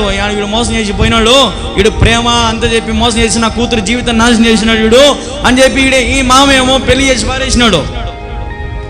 రానే వచ్చినాడు మేకపిల్లని తీసుకొని బాగా సంఖలో ఇంటికి పోయి నా భార్యతో వండుకొని తిందామని వచ్చినాడు. వచ్చేసరికి భార్య వేరే వానితో ఉంది, వేరే వాని పెళ్లి చేసుకొని ఉంది. బీపీ లేచింది. ఏంద్రా నా భార్యతో నువ్వు ఉండవు ఏంద్రా అంటే మామ అడ్డం అన్నాడు. నాయనా నువ్వు పోయినావు అనుకొని చేసినారా స్వామి పెళ్ళి, కోప్పడాకురా నాయన, ఏదో ఆమె శైలిలో ఉంది చేసుకోపో, ఉండిపో, బాగా చూసుకుంటుంది పో నిన్ను అంటే భీకరమైన కోపం వచ్చింది. ఎట్టగా నచ్చను మీకు అని చెప్పి ఇంకా పోయినాడు. అడవిలోకి పోయి 300 నక్కలను పట్టుకొచ్చి ఒక తోక ఒకదానికి పెనేసి ఒక్కొక్క దాంట్లో ఒక్కొక్క దివిటి పెట్టి, ఒక్కొక్క దాంట్లో ఒక దివిటి పెట్టి, దివిటి అంటే ఏంది, క్యాండిల్ పెట్టుకుంటాం కదా మనము, క్యాండిల్ పెట్టుకునేది పైన ఒకటి కింద ఒకటి వస్తుంది, దివిటి మాదిరి, స్టాండ్ మాదిరి, అట్లాంటివి పెట్టినాడు. తోకలకి అన్ని కట్టి దానికి మీద మంట వెలిగించినాడంట. నక్కలు ఇప్పుడు మంట చూస్తే పరిగెత్తవా? పరిగెత్తుతాయి. ఏడ కట్టేశాడంటే ఈయన ఫిలిష్తీయుల గోధుమల చేనులో కట్టేశాడంట. ఫిలిష్తీయులు అంటే ఎవరు? తన భార్య, మామ, వాళ్ళందరూ వాళ్ళే. ఫిలిష్తీయులందరూ వాళ్ళ ఎవరు సొంత దూరం వాళ్ళు కాదు, ఇప్పుడు సొంత మామ అయినాడు. తన భార్య లెక్క చేయలా, నాకు అన్యాయం జరిగింది, నేను ప్రాణంగా ప్రేమించిన నా భార్య కోసం కొదమ సింహాన్ని చీల్చిన నేను, నాకు తెలియకుండా నా భార్య ఇంకొకరికి ఇచ్చి పెళ్లి చేస్తావురా, నువ్వు ఉండరా నీ కథ చెప్తావు మావగా అని పోయినాడు అంట. నక్కల్ని తీసుకొని చేనులోకి పోతే ఆ చేనులో దీపాలు వెలిగించాడు. దీపాలు వెలిగించగానే ఆ నక్కలు పరిగెత్తుకుంటూ పోయాయంట. ఏమేమి నష్టపోయారు అక్కడ వాళ్ళు చూడండి. ఏమేమి నష్టపోయారంటే గోధుమ చేనులో వాటిని పోనిచ్చి పనుల కుప్పలను, పైరును, ద్రాక్ష తోటలను, ఒలీవ తోటలను తగలపెట్టాడంట. ఎంత గర్వం చూడండి, ఎంత కోపము చూడండి, ఎంత ఆగ్రహము చూడండి, ఓర్పు లేక సహనము లేక ఎంత వేదన పడుతున్నాడో గమనించండి. గోధుమల పంట, పైరు పంట, ద్రాక్షారసం, ద్రాక్ష తోటలు, ఒలీవ తోటలు కాలి బూడిదైపోతా ఉన్నాయంట.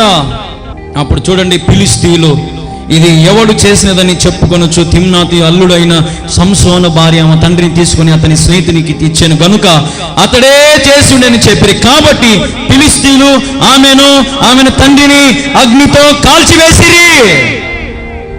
చూడండి, ఈయన కోపం వల్ల, ఈయనకి ఉండేటువంటి ఆగ్రహం వల్ల పంటలన్నీ, పొలాలన్నీ పోయింటే వీళ్ళు ఒక్కరితో వెంటనే ఊరందరిది పోయింటాయా?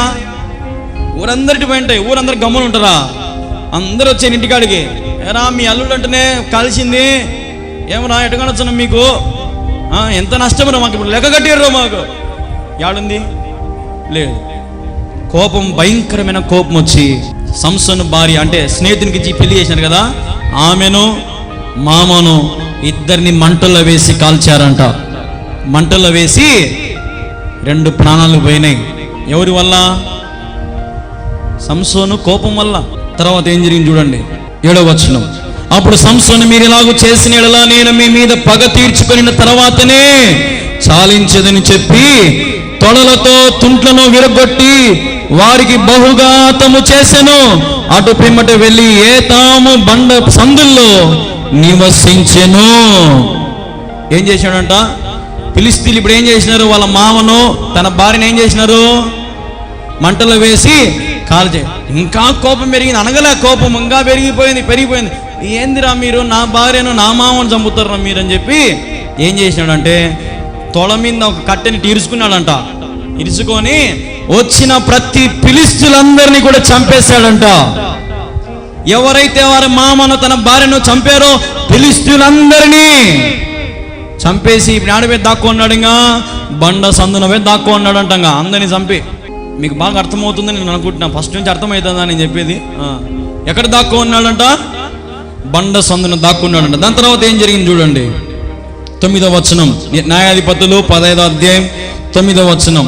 అప్పుడు ఫిలిష్తీయులు బయలుదేరి యూదా దేశంలో దిగి చెదిరి లేహీలో దోపిడి కొరకై దుండు కూర్చురి. యూదా వారు మీరెలా మా మీదికి వచ్చితరిని అడుగగా ఫిలిష్తీయులు సంసోను మాకు చేసినట్లు మేము అతనికి చేయవలెనని అతని కట్టుటకే వచ్చితిమనిరి. అందుకు యూదా జనులలో 3,000 మంది ఏతాములోను బండ యొద్దకు పోయి సంసోను చూచి, ఫిలిష్తీయులు మనకు ఏలికలని నీకు తెలియదా? నీవు మాకేమి చేసిద్దామని చెప్పగా అతడు, వారి నాకెట్లు చేసిరు అట్లా నేను వారికి చేసిద్దాను నేను. అందుకు వారు, మేము ఫిలిష్తీయుల చేతికి అప్పగించుటకు నిన్ను కట్టి వచ్చితిమని అతనితో అనగా, సంసోను వారి నా మీదకి పడుకున్నట్లు నాతో ప్రమాణం చేయుడ నేను. అందుకు వారు, అలాగు కాదు, నిశ్చయముగా మేము నిన్ను చంపము గాని నిన్ను గట్టిగా కట్టి వారి చేతికి మేము అప్పగించదమని చెప్పి 2 క్రొత్త త్రాళ్ళ చేత అతని కట్టి ఆ బండ యొద్ద నుండి అతని తీసుకొని వచ్చిరి. అతడు లేహీకి వచ్చు వరకు ఫిలిష్తీయులు అతని ఎదుర్కొని కేకలు వేయగా యెహోవా ఆత్మ అతని మీదికి బలముగా వచ్చినందున అతని చేతులకు కట్టబడిన తాళ్ళు అగ్ని చేత కాల్చబడి జనపు నారు వలె నాయను, సంఖ్యలను అతని చేతుల మీద నుండి విడిపోయెను.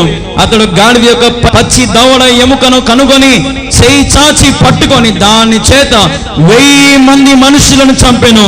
అప్పుడు సంసోను, గాడిద దవడ ఎముకతో ఒక కప్పను 2 కుప్పలను నేను చంపి ఉన్నాను, గాడిద దవడ ఎముకతో 1000 మంది నరులను చంపి ఉన్నాను అనెను.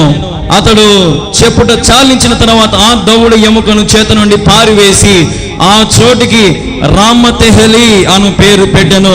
అప్పుడు అతడు మిక్కిలి దప్పికొనినందున యెహోవాకు మొరపెట్టి, నీవు నీ సేవకుని చేతి వలన ఈ గొప్ప రక్షణ దయచేసిన తర్వాత నేను ఇప్పుడు దప్పి చేత చచ్చి సున్నతి పొందిన వారి చేతిలో పడవలెనా నేను వేడుకొనగా దేవుడు లేహీలోనున్న ఒక గోతిని చీల్చెను, దాని నుండి నీళ్లు బయలుపరిచెను. అతడు త్రాగిన తర్వాత ప్రాణము తెప్పరిల్లి బ్రతికెను. కాబట్టి దాని పేరు నేటి వరకు ఎనొక్కరోహో అనబడెను. దాని లేహోనున్నది. అతడు ఫిలిష్తీయుల దినములో 20 ఏళ్ళు ఇశ్రాయేలు వలన న్యాయాధిపతి అయి ఉండెను. ఇక్కడి నుంచి దేవుడు కొంచెం సంసోని వాడుకుంటున్నాడు. ఇంకా సంసోని దేవుడు వాడుకుంటున్నాడు. ఎట్లా వాడుకుంటున్నాడు? ఆ యూదా దేశంలో వాళ్ళందరూ వచ్చారు. ఒరే ఏందిరా నువ్వు ఫిలిష్తీయులతో పట్టుకున్నావు ఒకటేసారి? ఎవర్రా ఫిలిష్తీయులు? ఎవరు అనుకున్నారా? మనకంటే గొప్ప వాళ్ళు రా వాళ్ళు, మన పరిపాలించే వాళ్ళు రా వాళ్ళు. వద్దురా నాయనా, ఎందుకురా వాళ్ళతో మనకు? నేను ఊరికినే చేయలే, వాళ్ళు నా కుటుంబాన్ని చంపినారు కాబట్టి నేను వాళ్ళని పగ తీర్చుకున్నా, కాబట్టి వాళ్ళు చేసిన దానికి నేను చేసినా కానీ అంతకంటే నేను చేయలే. అప్పుడు వీళ్ళు అంటా ఉన్నారు, నాయనా సర్లే కానీ నేను ఇప్పుడు పోయి వాళ్ళకి అప్పగించాం, లేదంటే పరిస్థితులు బాగుండవురా, వాళ్ళు ఏదో ఒకటి చేస్తారా మన అందరినీ, కాబట్టి నిన్ను తీసుకొని పోయి వాళ్ళకి అప్పగించాము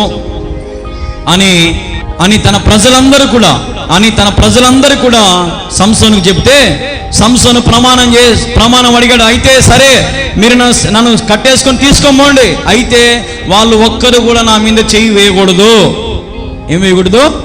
చెయ్యి వేయకూడదు, నన్ను చంపకూడదు అని అంటే వీళ్ళు అన్నారంట, నాయన అయ్యే వాళ్ళు చంపుతారో లేదో మాకు తెలియదు, నిన్నైతే తీసుకొని పోయి వాళ్ళకి అప్పగిచ్చాము, వాళ్ళ తర్వాత తరగతి దాని తర్వాత మాకు తెలియదు, ఊరికి మాకెందుకు వచ్చి తలకాయ నొప్పి, నువ్వు రారా స్వామి అని చెప్పి వానికి మొత్తం 2 తాళ్ళు తెప్పించి తాళ్ళతో చేతులు కట్టేసి పిలుచుకొని పోయినారు. ఎవరి కాడికి?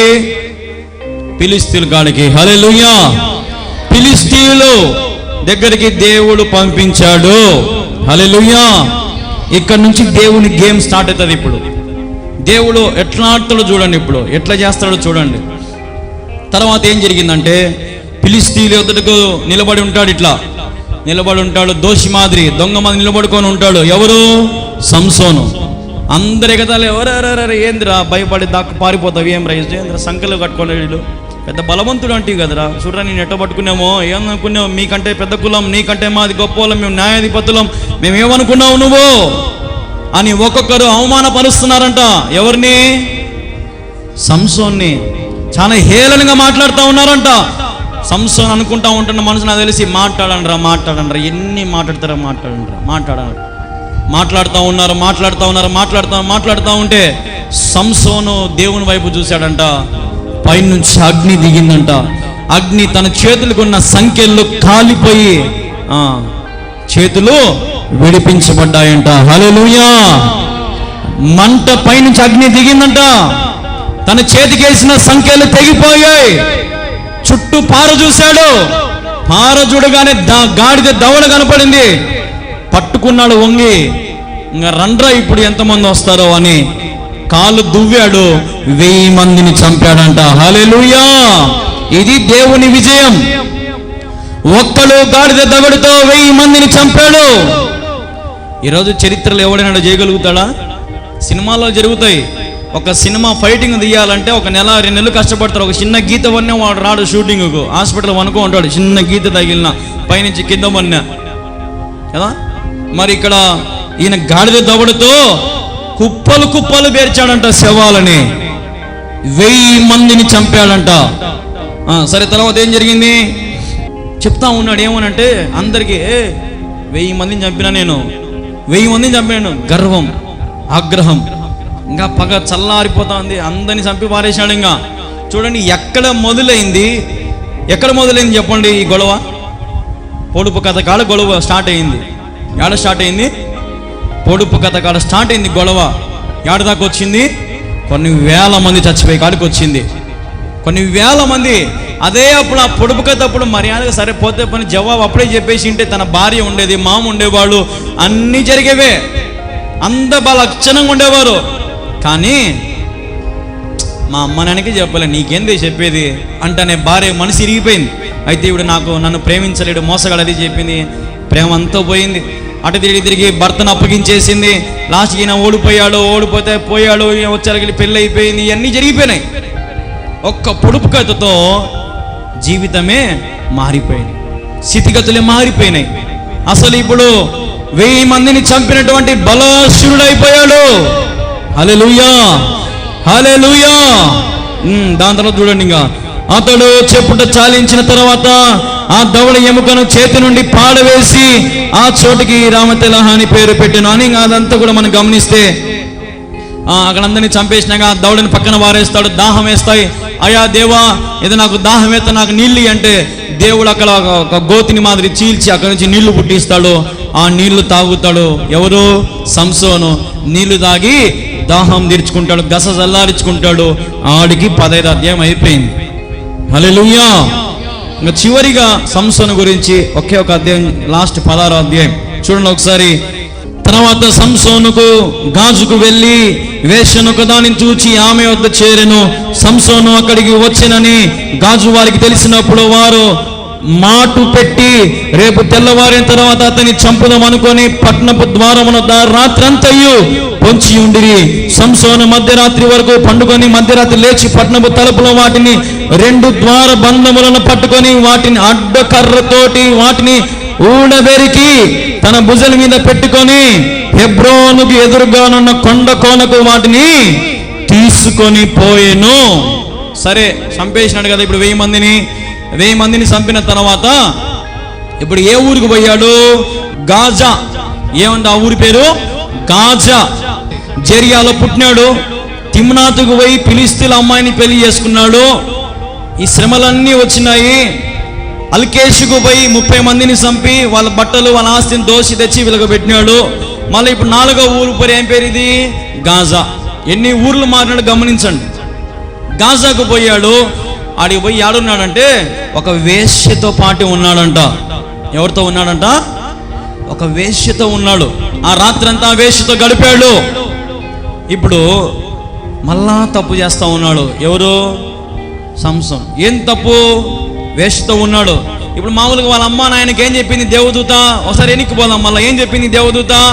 అపవిత్రమైనవి చేయకూడదు, నీ బిడ్డను జాగ్రత్తగా పెంచు. వాళ్ళేమో పాపం జాగ్రత్తగా పెంచినట్టే ఉన్నారు, కానీ ఈడు తప్పిపోయినాడు. బలం ఉంది కాబట్టి, అంగబలం ఉంది కాబట్టి, తెలివి ఉంది కాబట్టి, జ్ఞానం ఉంది కాబట్టి, అందం ఉంది కాబట్టి వీడి జీవితం ఇంది అయిపోయింది. సంసోన్ జీవితం సంసోన్ అయిపోయింది. తర్వాత ఇక్కడ గాజుకు వచ్చాడు, అక్కడ ఒక వేషతో ఉన్నాడు. అది దేవుని దృష్టికి నచ్చుతుందా? నచ్చినప్పుడు ఏం జరిగింది? ఆ ఊర్లో ప్రజలందరూ, ఆ చుట్టుపక్కల వాళ్ళందరూ కూడా ఇంకా ఫిలిష్తీయులందరినీ చంపినాడు కదా మనోడు, 1000 మందిని చంపినాడు. గమ్మున ఉంటారా? మాట పెట్టినారంట, అరే వాడిదో ఆ ఇంట్లో ఉన్నారు వాడు, అది ఆ వేషతో ఉన్నాడు, అది ఆ ఇంట్లో ఉన్నాడు, పడుకున్నాడా పారావు చుట్టూ పుట్టుకుందాం రెడీగా. వాడు ఎప్పుడైతే వాకిలి తీర్చాడో వాడిని మనము సంపుదాం. ఆ ద్వారం ఎదుట కాచుకొని మాటు కట్టున్నారంట గాజావారు మాటు కట్టి ఉన్నారంట. అర్ధరాత్రి అయింది, తలుపులు తీశాడు మనోడిట. ఎవరు? సంసోను తలుపులు తీర్చి అందరినీ పసిగట్టినాడు. పసిగట్టగానే వాళ్ళందరినీ కొట్టలే తిట్టలే, సింపుల్గా నడుచుకుంటూ పోయి ఒక 2 పెద్ద ద్వారాలు ఉన్నాయి, పెద్ద ద్వారాలంట. ఆ ద్వారాలు ఊళ్ళో వెరికినాడంట. చేతులతో గట్టిగా పీకేసి అన్నిటినీ భుజం మీద వేసుకున్నాడంట. ఇప్పుడు ఆ వాళ్ళోడు భయపడి పారిపోయింటారా ఉంటారా? ఎవరని ఈడేంద్రుడు వాకిల్లే ఊడి పారేసినాడు. ఇంత పెద్ద వాకిలుడు ఈడేంద్ర ఇంత బలవంతుడు, వీని మనమేడ చంపుతాం రానైనా, మనం తెచ్చేట్టున్నాం ఊరికని చెప్పి భయపడేసి ఇంచుకొని వరిగెత్తినారంట.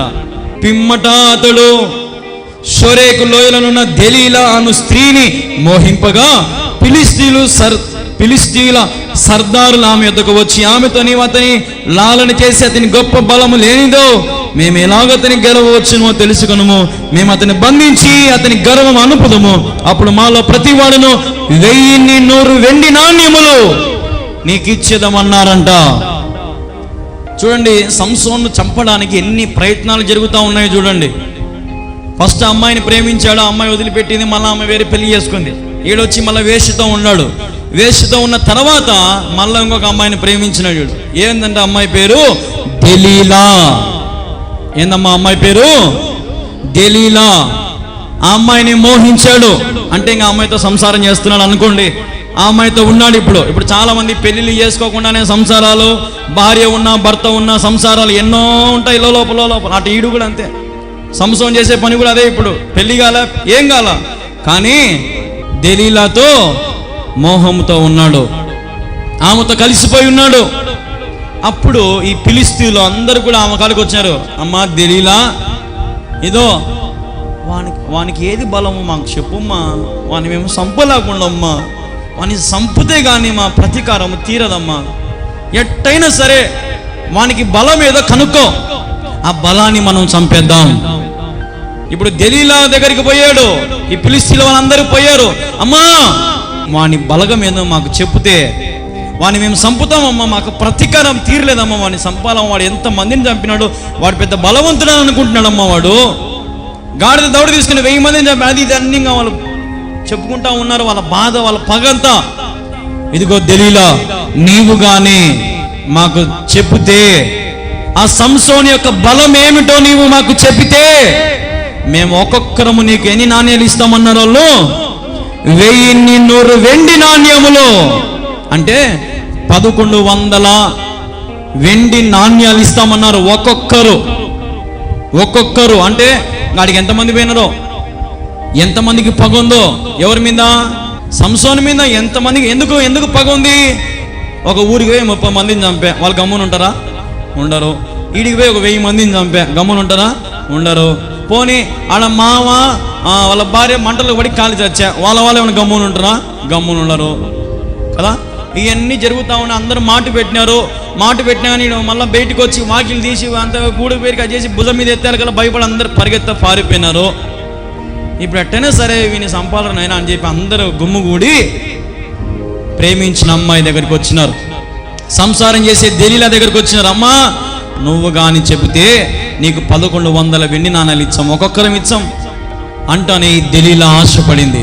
కాబట్టి గమనిస్తే ఇక్కడ దెలీలా ఆ వెండి నాణ్యాలకు లోబడిపోతుంది. తర్వాత చూడండి, ఇప్పుడు 6వ వచనం నుంచి కాబట్టి దెలీలా, నీ మహాబలము దేనిలోనున్నదో, నిన్ను దేని చేత కట్టి బంధింపనుచునో నాకు దయచేసి తెలుపుమని సంసోనుతో అనగా, సంసోను 7 నివరంజి చవ్వులతో నన్ను బంధించడలా నేను బలీనునై సామాన్య మనుషుల వలె ఒకని వలె అవుదునని ఆమెతో చెప్పెను.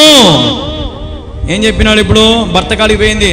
భర్త అంటే భర్త కాదులే, మళ్ళీ పెళ్లి కాలేదు కానీ మామూలు పోయింది. సరే అని ఇంకా లయ పడతా ఉంది. ఏం పడుతుందంటే, నిన్ను బందీయాలంటే ఎట్ట బందీయాలా చెప్పు బావా, ఎట్ట బందీయాలా బావా, నిన్ను ఎట్ట చేయాలా, నిన్ను చెప్పు అని అడుగుతా ఉంది. అడుగుతా ఉంటే మన సంసోను ఎర్రోడు కాదు, బలమైనోడు. సంసోను ఎర్రోడు కాదు, బలమైన వాడు అంత ఈజీగా దొరికిపోతాడా? అంత ఈజీగా దొరికిపోడు. ఆడ ఏం జరిగిందంటే, ఏం చెప్పినాడంటే, ఆమెకు ఒరే ఇది ఏదో పడుతుంది కానీ సరే దీని ఏదో ఒకటి శబ్దం అని చెప్పి 7 నివరంజ ఏంటంటమ్మా నివరంజి చవ్వులతో నన్ను బంధించినలా నేను మామూలు అయిపోతా, అందరి మనుషులు మాత్రం ఉంటా నేను, అంతే నన్ను బంధించాలంటే అదే పెద్ద బలం ఏం కాదు, ఆ 7 తెచ్చి బిగిచ్చే సాలు అంతే, 7 తాళ్ళు అనుకోండి, 7 తాళ్ళు తెచ్చి బిగిచ్చే అయిపోతుంది అని అన్నాడంట. అంటనే తర్వాత ఏం చేసినాడండి, ఇప్పుడు ఫిలిష్తీయుల శబ్దాలు 7 నివరించే చవ్వులతో ఆమె యొద్దకు తీసుకొని రాగా ఆమె వాటితో అతన్ని బంధించెను. మాట నుండి వారు ఆమెతో అంతఃపురంలో దిగి ఉండిరి గనుక ఆమె సంసోనా ఫిలిష్తీయులు నీ మీదికి పడుచున్నారని అతనితో అనగా అతడు అగ్ని తగిలిన నూలు రీతిగా ఆ తలపులను తెంపెను గనుక అతని బలము తెలియబడలేదు.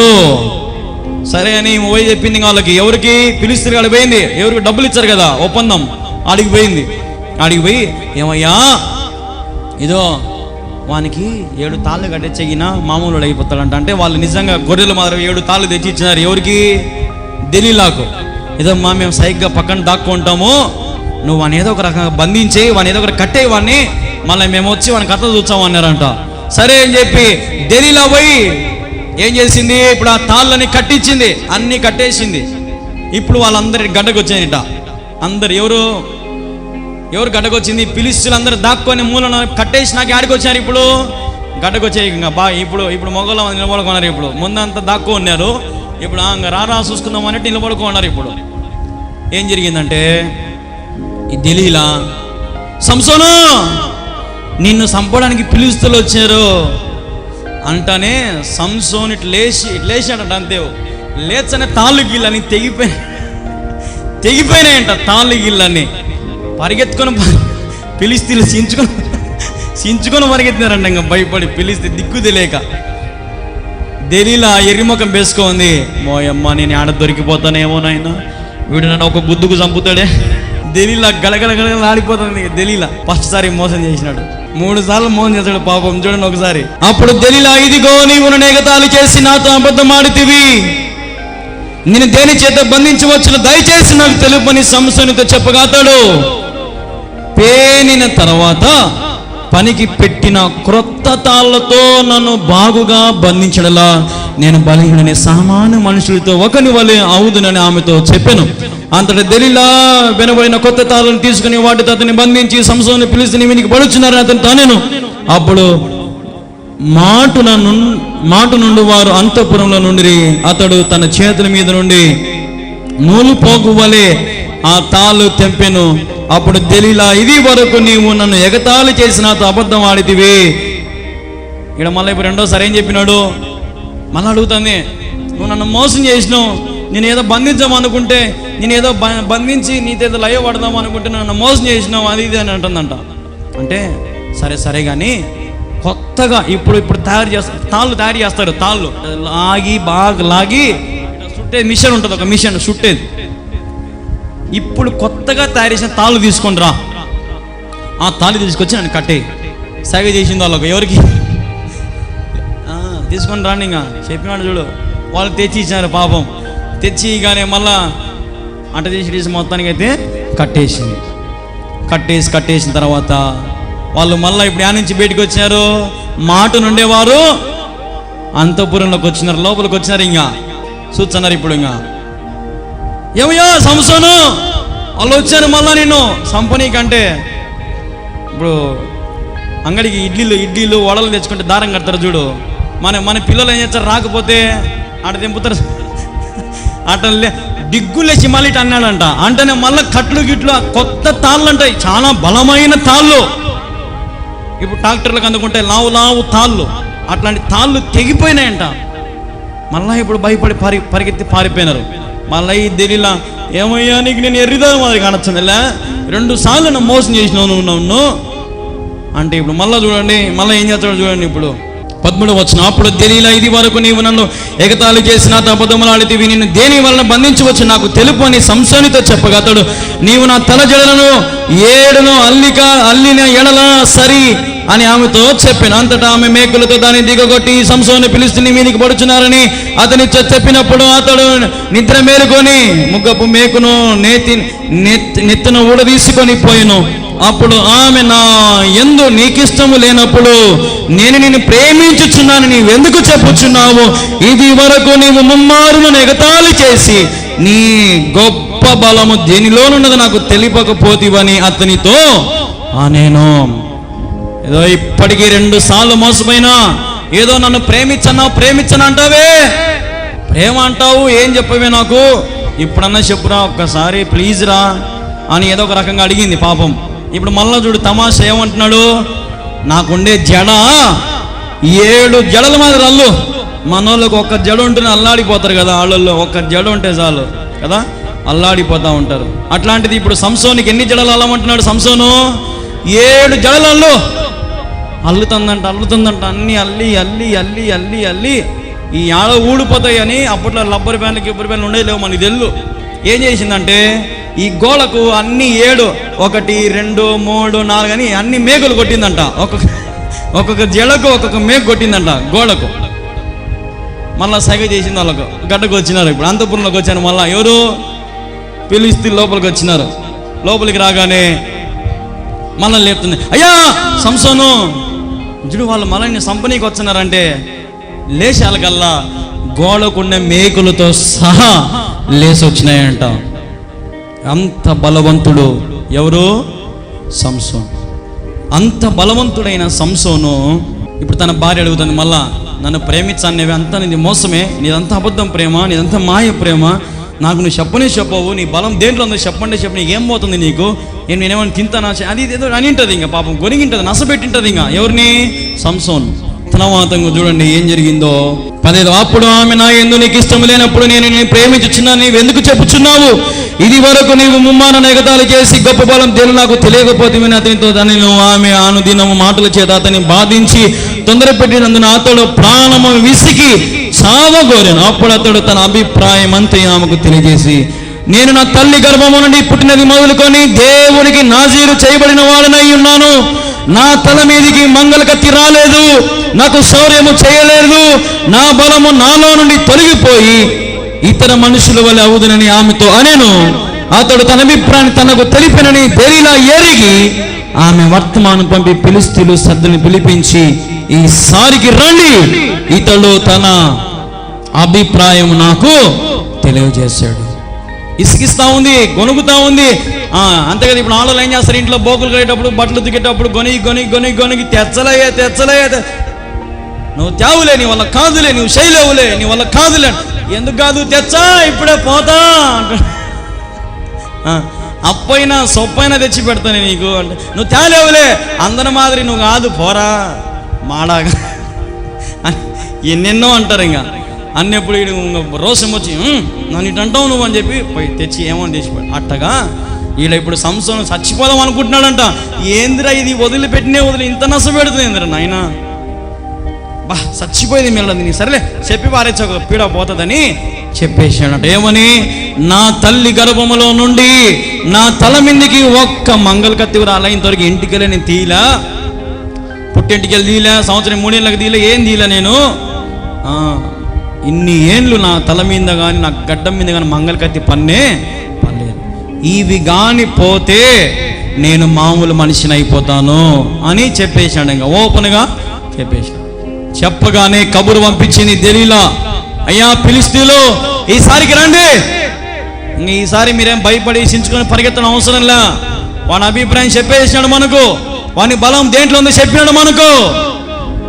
ఇప్పుడు రాండి అని అతనిని ఫిలిష్తీయులందరినీ కూడా ఏం చేసింది? ఇప్పుడు ఏమా పిలిపించుకుంది. తర్వాత 17వ వచనం 19వ వచనం, ఫిలిష్తీయుల సర్దారులు రూపాయలను చేత పట్టుకొని ఆమె యొద్దకు రాగా ఆమె తన తొడ మీద అతని నిద్రపుచ్చి ఒక మనిషిని పిలిపించి వాని చేత అతని తల మీద 7 జడలను శౌర్యము చేయించి తనను బాధించుటకు మొదలు పెట్టినప్పుడు అతనిలో నుండి బలము తొలగిపోయింది.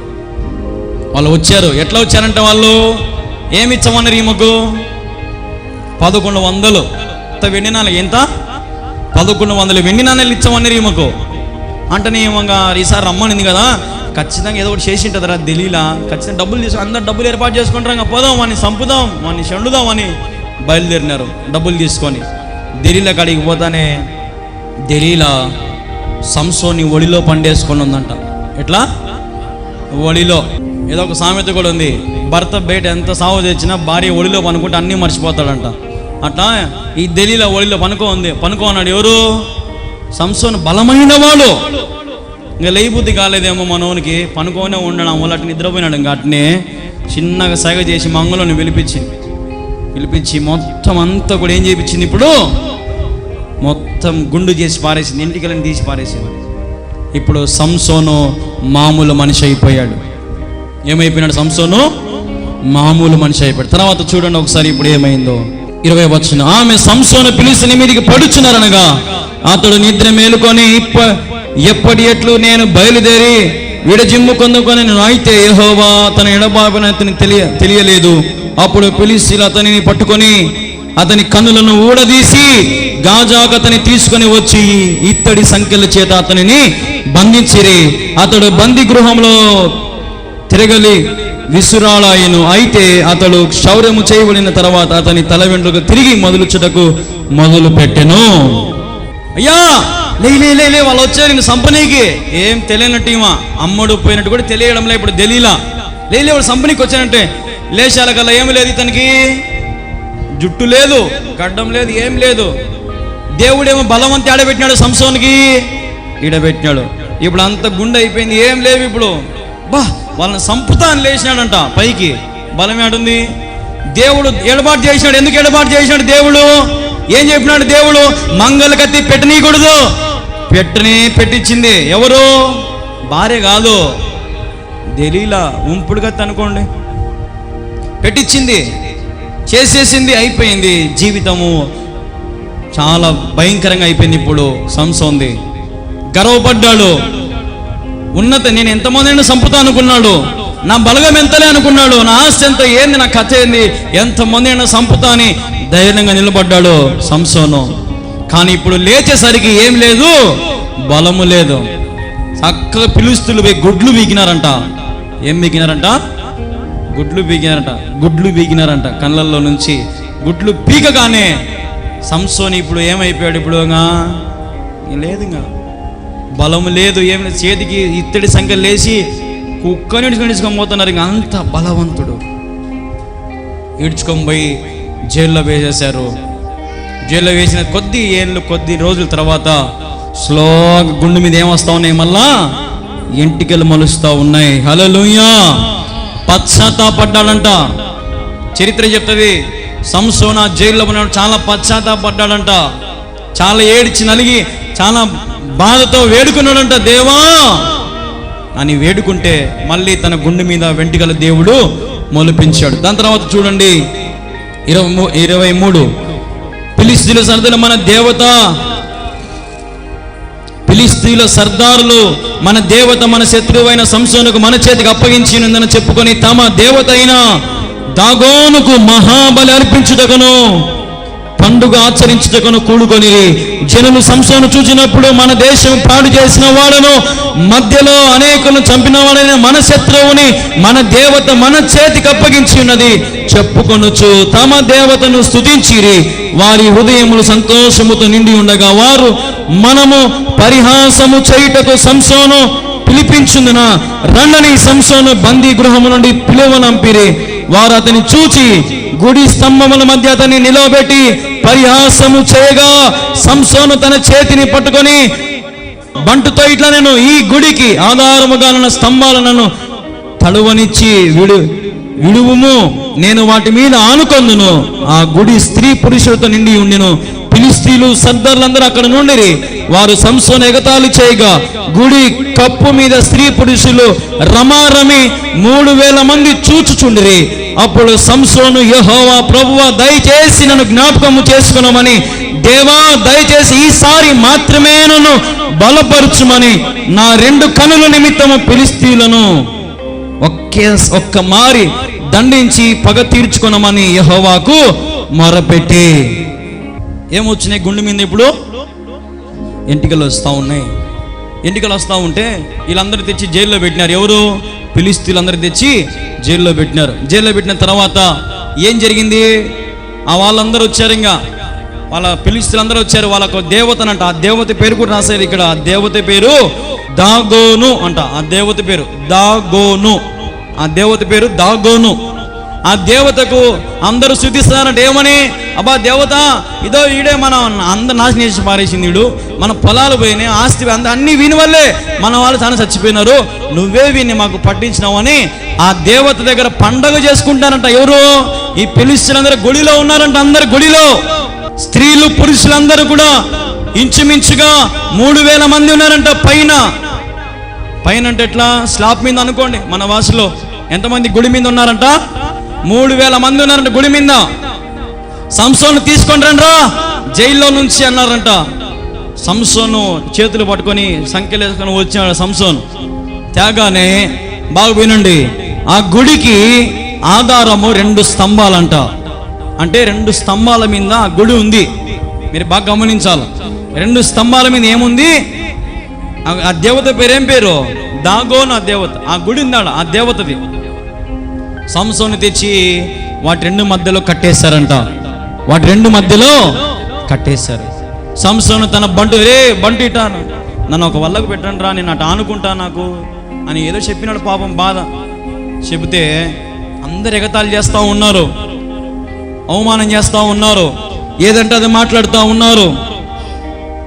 రోషం పుట్టుకొస్తూ ఉంది. ఎవరికి? సంసోనుకు.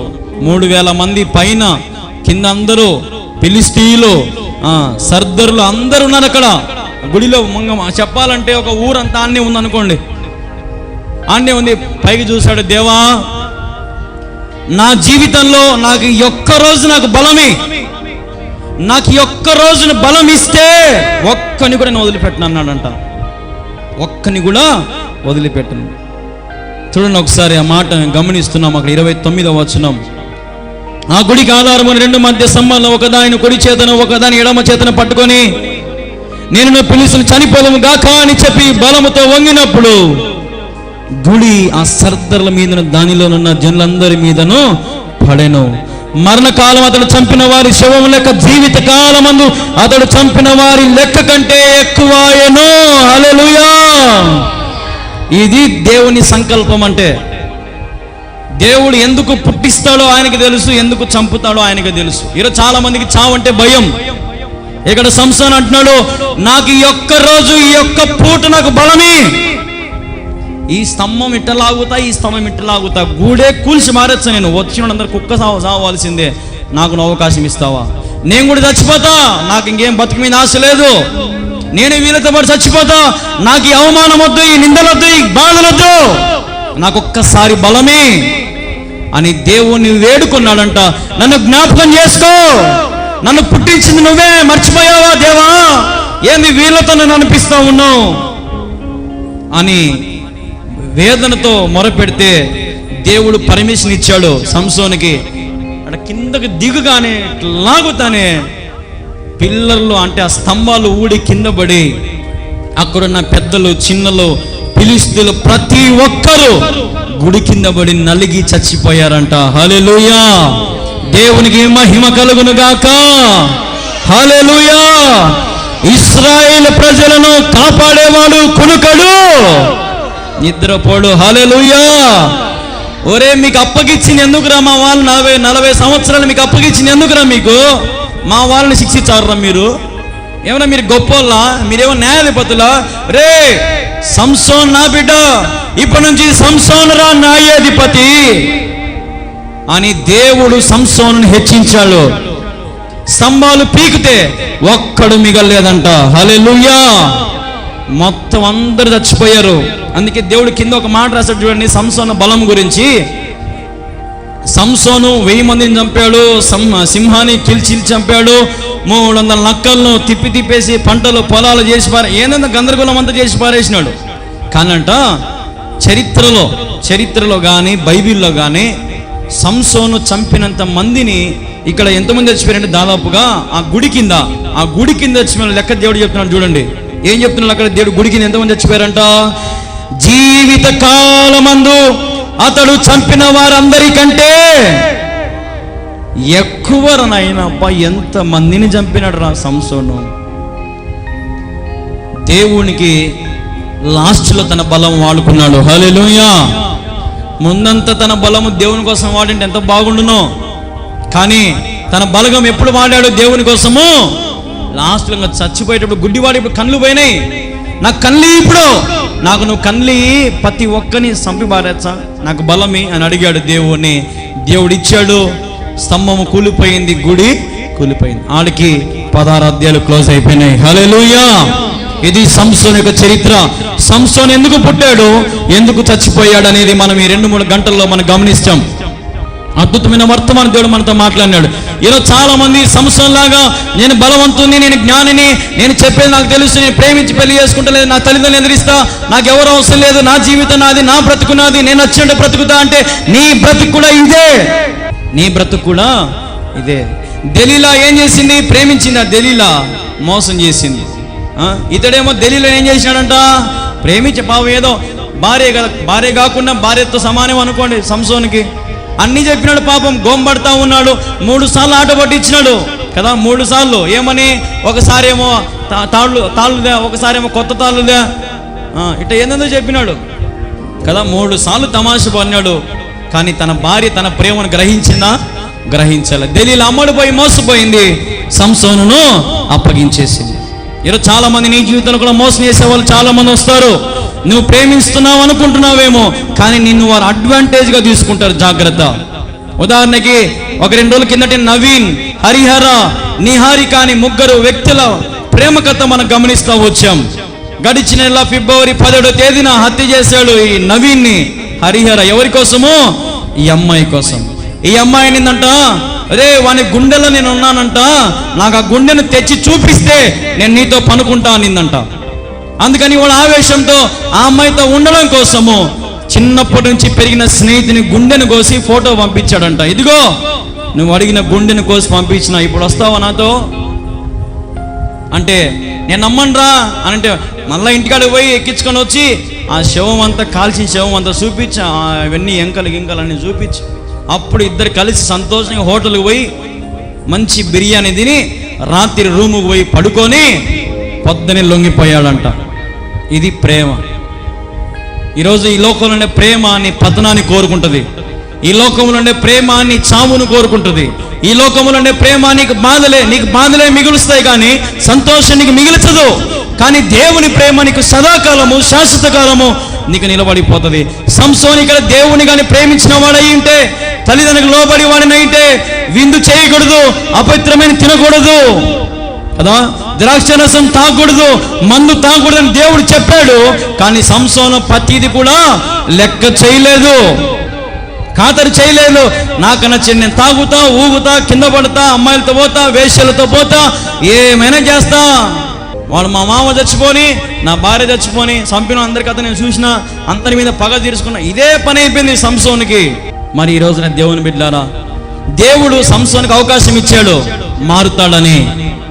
కానీ చివరి విషయంలో కూడా మారాడా? మారలే. ఏమన్నాడు? నాకు బలమే, వీళ్ళని చంపేస్తా, నాకు బలమే, వీళ్ళని చంపేస్తా. ప్రతి దానికి దేవుడు అవకాశం ఇస్తాడంట. ఈరోజు నీ పాపము నీకు మరణము మార్గం చూపిస్తుంది. యేసయ్య అంటాడు అప్పుడు పాపములో, ఇప్పుడు ఉదాహరణకి ఆ వ్యక్తి, ఇప్పుడు ఆ యవనస్తుడు ఆ వేశ్యల రూమ్ అది అనుకోండి, ఇక్కడ బయట వాడు భయపడతా ఉంటాడు, ఏమో లోపలికి పోతే ఏమవుతుందేమో, రోగం వచ్చిందేమో. అది ఎవరు మాట్లాడతారు ఆ మాట? దేవుడే. పాపములో కూడా ఎవరుంటారు మనతో పాటి? చెప్పాలి, ఎవరుంటారు మనతో పాటి? దేవుడు ఉంటాడు. నీ మనస్సాక్షి గద్దిస్తుంది, ఒరే రే తప్పు చేయదురా, ఏమేమో వాళ్ళు ఎందుకు అన్యాయంగా ఆడిపోసుకుంటావు, వద్దు గమ్మునుండు అని నీ హృదయంతో దేవుడు మాట్లాడుతూ ఉంటాడు. నీ పాపమును దేవుడు పంచుకుంటాడు. ఎందుకంటే నేను పాపము నుంచి తప్పించడానికి, హల్లెలూయా, పాపము నుంచి తప్పించి నిత్య పరమునకు నిన్ను చేర్చడానికి ఆయన ఆశ కలిగి ఉన్నాడు. మరి ఈ రోజున ఎందుకు ఇంత వర్తమానం ప్రభు మనతో మాట్లాడాడంటే, సంసోన్ లాంటి తప్పుడు దారి మనము వెళ్ళకూడదు. ఒక్క పొడుపుక తడిగాడు, జీవితం అంతా మారిపోయింది. అదే మర్యాదగా బాగా లోబడి ఏదో ఉండింటే, ఏదో చేసుకొని వచ్చినాడు, మర్యాద దేవుడు చెప్పినట్టు బతికింటే బాగుండు. ఇశ్రాయేలు ప్రజలను విడిపించడానికి దేవుడు వాడుకుంటే పుట్టిస్తాడు. ఎందుకు పుట్టించాడంటే, దేవుడు సంసోన్ని ఏం చెప్పినాడు? దేవదూత ఏం చెప్పినాడు? ఇశ్రాయేలు ప్రజలను రక్షించడానికి మీ కడుపున సంసోను పుడతాడు. మరి కాపాడినాడా సంసోను? కాపాడాలి. ఈరోజు దేవుడు మనకు కూడా ఒక జన్మనిచ్చాడమ్మా.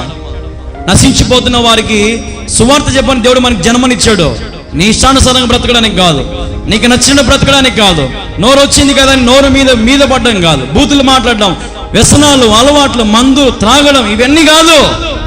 ఎందుకు కాదు నీకు దేవుడు జీవితం ఇచ్చింది? అనేక మంది లోకంలో గొడ్రాలు ఉన్నారు, కానీ నీ తల్లికి నువ్వు ఎందుకు పుట్టావంటే దేవుని సంకల్పం నీ మీద ఉంది కాబట్టే. హల్లెలూయా, హల్లెలూయా. ఇంత గొప్ప దేవుడు నేను ప్రేమతో పిలుస్తూ ఉంటే, ఈరోజున మనుషుల ప్రేమ కోసం ప్రయాసపడతావు, మనుషుల కొరకు ఆశపడతావు, ఏదో కావాలి, ఏదో సాధించాలి, ఆస్తి కోసం, అంతస్తు కోసం, మర్యాద కోసం, గౌరవం కోసం ప్రాకులాడుతున్నావు. ప్రేమించిన వాణిని పక్కన పెట్టావు. జాగ్రత్త. నీ కొరకు ప్రాణం పెట్టిన వాడిని పక్కన పెట్టావు. ఇప్పుడు ఉదాహరణకి మీ కొడుకో మీ కూతురో హాస్టల్లో ఉన్నారనుకోండి, మీరు వానికి చూడాలనిపిస్తుంది, మీకు చూడాలనిపిస్తుంది. ఏం చేస్తాం మనము? పండగలో పబ్బాలు మనం పోతాం. కానీ అవతల వాడేమనుకుంటాడంటే, ఈ క్రిస్మస్కు మా ఇంటికి పోవాలా, మా అమ్మమ్మని చూడాలంది సార్, పోతా సార్ ఇంటికి పోతా సార్ అంటే వాంది ప్రేమే. తల్లిదండ్రులు ఏదేంది? ప్రేమే. సరే, తల్లిదండ్రులు ఉత్త చేతులతో పోతారా?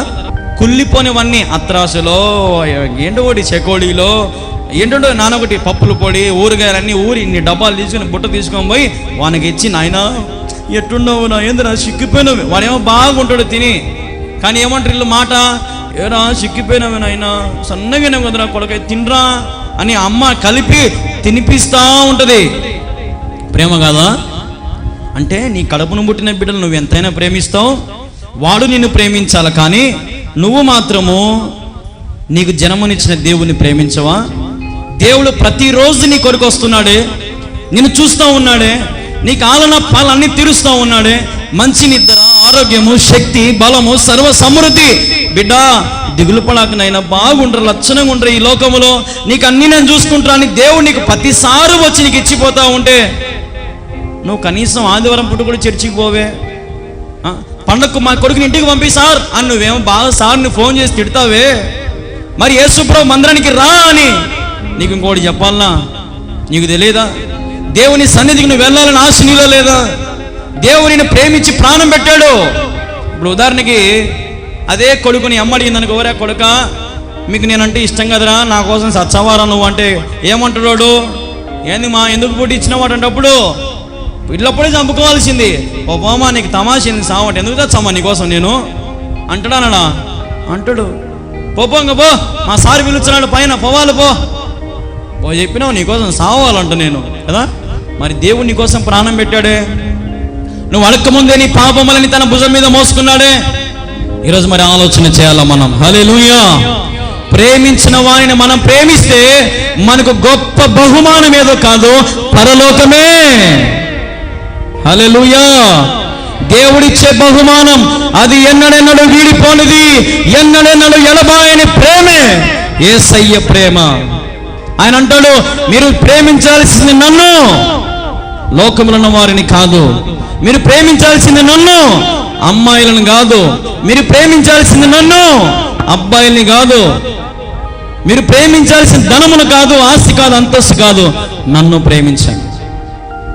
నా కొరకు సమస్తాన్ని విడిచిపెట్టుకుని నన్ను వెంబడించండి, నేను మిమ్మల్ని గొప్పవారిగా చేస్తా, మిమ్మల్ని హెచ్చిస్తా నేను. ఇది దేవుని ఆలోచన. దేవుని ఆలోచన అట్టుంటుంది. మన ఆలోచన ఏంటంటే, నీకేం తెలుదులే దేవా, మేము కష్టపడాలా, రోజు కూలి పోవాలా, మేము పొలాలు ఉన్నాయి, పంట పొలాలు, నీకేం తెలుసు, నువ్వు రమ్మంటే వచ్చామా, ఏం మాకు ఇక్కడ సెలవులు ఇవ్వద్దా, మాకు పనులు ఉండద్దా, మాకు పనులు లేనప్పుడు ఏదో వచ్చంటాంలే నీ గాడికి అని నువ్వు అంటావు. కానీ ప్రభు వేదన పడతాడు. ఇప్పుడు నీ కొడుకు ఈ పండగ వచ్చా అని రాలేదనుకో నీకు వేదన ఉండదా? చెప్పాలమ్మా, అమ్మా ఈ క్రిస్మస్ ఈస్టర్ పండుగ నేను వచ్చలేవా అని ఫోన్ చేసింటాడు. తీరా ఈస్టర్ పండుగ మా నేను రాలేను, నాకు బాగాలేదు, మా ఆరోగ్యం, మా సార్ వద్దని ఇన్ని ఉండమన్నాడు అంటే నువ్వు బాధపడతావు? బాధపడవా? ఇంటి నిండుతా నువ్వు ఎన్ని గారెలు, బూరలు, చపాతీలు, పూరీలు, మటను ఎన్ని తెచ్చి పెట్టుకునే తింటావా? వాడు పెద్దోడు నింటే బాగున్నాయా అని ఏడుచవా? మరి యేసుప్రభు ఏడుస్తాడు, నా బిడ్డలు అందరూ వచ్చినారే, అదో ఆమె రాలేదే, అదో వాడు రాలేదే, అదో చిన్న బిడ్డ రాలేదే. దేవుడి కంట ప్రతి ఒక్కరి మీద ఆశ అంట ఆయనకి. హల్లెలూయా! ప్రతి ఒక్కరి మీద ఆశ. అందరూ నా బిడ్డలే. దేవుడు లోకముని ఎంతో ప్రేమించాడు కాబట్టి ఆయన 2 చేతులు దాచి పిలుస్తా ఉన్నాడు. సంసోను దేవుని ప్రేమను కనుక్కోలేకపోయాడు. అమ్మాయిల ప్రేమలో, వేశ్య ప్రేమలో, స్నేహితుల ప్రేమలో పడి మోసపోయాడు. జీవితం నాశనం అయిపోయింది. బలం ఉందని విర్రవీగాడు. విర్రవీగిన ప్రతి ఒక్కరికి నాశనానికి ముందు గర్వం నడుస్తుందంట. ఇప్పుడు లాస్ట్కి సంసోను బతికి ఏమైపోయింది? నాశనం అయిపోయింది. దేవుడేమో ఇశ్రాయేలు కోసం పుట్టించుకున్నాడు, కానీ ఇశ్రాయేలు కోసం బతికాడు సంసోను బతకల.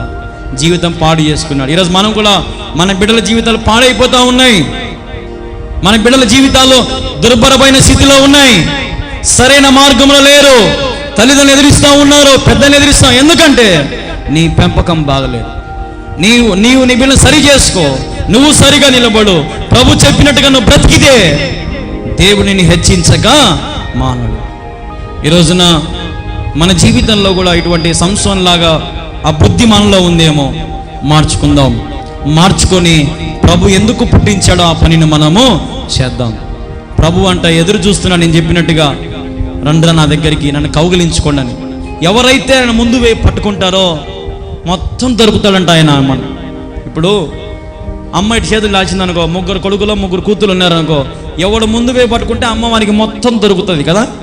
మళ్ళీ తర్వాతనికి మొత్తం దొరుకుతుందా? వాడు అడ్డం ఉంటాడు కాబట్టి కొంచెం దొరుకుతుంది. 3వ వానికి ఇంకొంచెం, 4వ వానికి ఇంకొంచెం, లాస్ట్కి ఏమైపోతుంది? అమ్మ దొరుకుతుందా? దొరకదు. యేసయ్య కూడా అంతే, నా యుద్ధకు రండి, నేను ఎంత మాత్రమో త్రోసివేయను. హల్లెలూయా! త్రోసివేసేవాడు కాదు ఆయన. ఆయన యుద్ధకు రా, కౌగిలించుకో. ఆయన నీ సొత్తు, ఆయన నువ్వు సొంతం చేసుకుంటే ఈ లోకంలో అందరినీ ఎట్లా కనపడతారు తెలుసా? తుచ్చమైన వారిగా కనపడతారు, వ్యర్థంగా కనపడతారు. వాళ్ళేంద్ర నాకు చేయాల్సి, నాకు నా దేవుడు ఉన్నాడు. వాళ్ళు ఏం చేస్తారా, నాకు దేవుడు ఉన్నాడు. మనుషుల మీద మనం ఆధారపడం, దేవుని మీద మనము ఆధారపడతాం.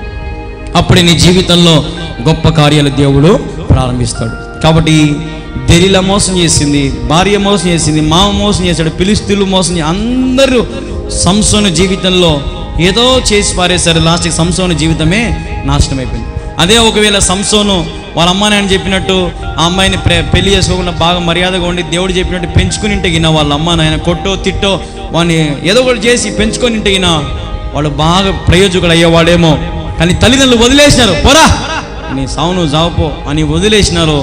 వాడి జీవితం లాస్ట్కి గుడి కింద పడి నలిగి చచ్చిపోయాడు. కాబట్టి ఆలోచన చేయి. మీ బిడ్డలనైనా ఇక్కడి నుంచి మంచిగా పెంచండి.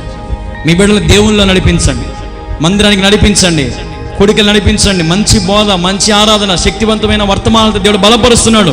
వాక్యం ఇక్కడ ప్రకటించబడుతూ ఉంది. కాబట్టి యవనస్తులు దేవుని చేతుల్లో బలమైన వారుగా దేవుడు చేయబోతా ఉన్నాడు.